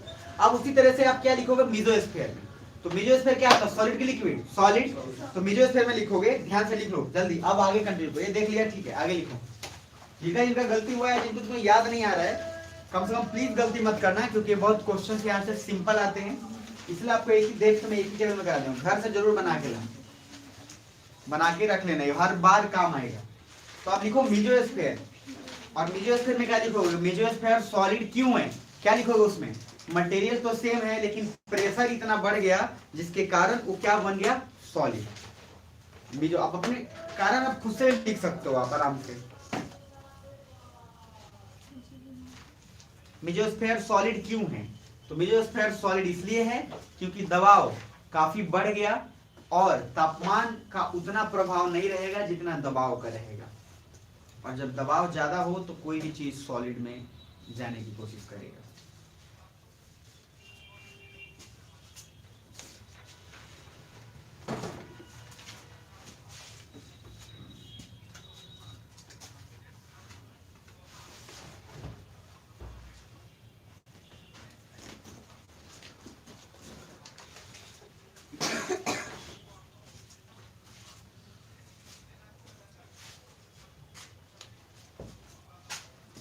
अफ्रीका का फिजिकल हम लोग कर लिए थे ना उस दिन,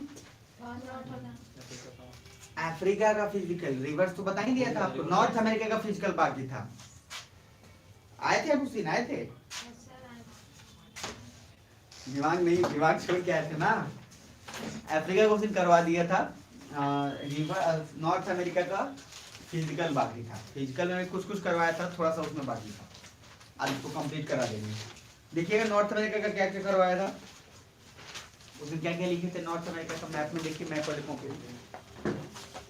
अब सुन लो एक बार, लास्ट बार रिपीट करो, पहले ये जो टॉपिक जो अभी बताया हुए पूरी तरह से पहले दिमाग में गया है एक एक चीज, तो कहीं से भी क्वेश्चन आ जाए एकदम उसको रॉन देना है, बात समझ गए। देखो आईएएस वही बनेगा जो टॉपिक पढ़ा है उस टॉपिक को एकदम उसको कॉन्फिडेंस होना चाहिए कि यहाँ से भाई तोड़ देंगे, ये इस टॉपिक से क्वेश्चन नहीं छूटना चाहिए चाहे जो हो जाए, ये कॉन्फिडेंस एकदम दिमाग। इसलिए हर चीज को चार चार बार रिपीट करने का बस एक ही लॉजिक है, एक टॉपिक जो भी है एकदम उसके मतलब उड़ा देने, पर खच्चे उड़ा देने, उसके चिथड़े उड़ा देने, उस वो छूट के नहीं आना चाहिए, जहाँ डाउटफुल है वहां नहीं, बाकी जो टॉपिक पढ़े हैं उस टॉपिक से कुछ भी छूट के नहीं आना चाहिए, इतना ध्यान रखना चाहिए, ठीक है। चलिए एक बार लास्ट बार फिर बोल देता हूँ, सेकंड हम लोग यहाँ पे ध्यान रखिएगा, शुरू किए अर्थ इंटीरियर मैंने 3 चीज आपको बताया, क्या, क्रस्ट, मेंटल कोर, क्लियर है यहाँ तक। क्रस्ट मेंटल कोर के अंदर उसका डिस्टेंस 0 से 34, फिर आप कहाँ से आ गए 34 से 2900, मेंटल 2900 से 64 तो क्या हो गया कोर, यहाँ तक क्लियर है जनाब। उसके बाद आगे बढ़ते गए मैंने 2 चीज बताया, लिथोस्फीयर के बाद क्या हो गया आपका दूसरा एस्थिनोस्फीयर, उसके बाद मेसोस्फीयर के बाद क्या हो गया आउटर कोर, फिर इनर कोर, फिर सीधा सॉलिड, सेमी सॉलिड, फिर क्या सॉलिड, लिक्विड, फिर उसके बाद सॉलिड। ये आपको दिमाग में रख लेना है। प्रेशर और टेम्परेचर उदाहरण, every 32 metre 1 degree Celsius temperature increase करेगा। रेडियो एक्टिव अल्फ्रेड वेगनर ने बोला है उसके कारण रेडियो एक्टिव होता है, बाकी मैग्मा का मोड आगे भी देख लेंगे। और ये सारा कुछ जब तक नीचे कोई चीज है पदार्थ उसको मैग्मा बोलेंगे, जब ऊपर आ जाए तो लावा बोलेंगे। ये पूरा पार्ट प्लीज दिमाग में रख लीजिएगा, बहुत ज्यादा जरूरी है। लिथोस्फीयर किसका भाग है तो आपको पता होना चाहिए कि क्रस्ट प्लस अपर मेंटल, ये सारी चीजें आपको दिमाग में चल जानी चाहिए, फिर आगे कंटिन्यू करें। तो आप निकालिए और आगे का काम बढ़ाते हैं।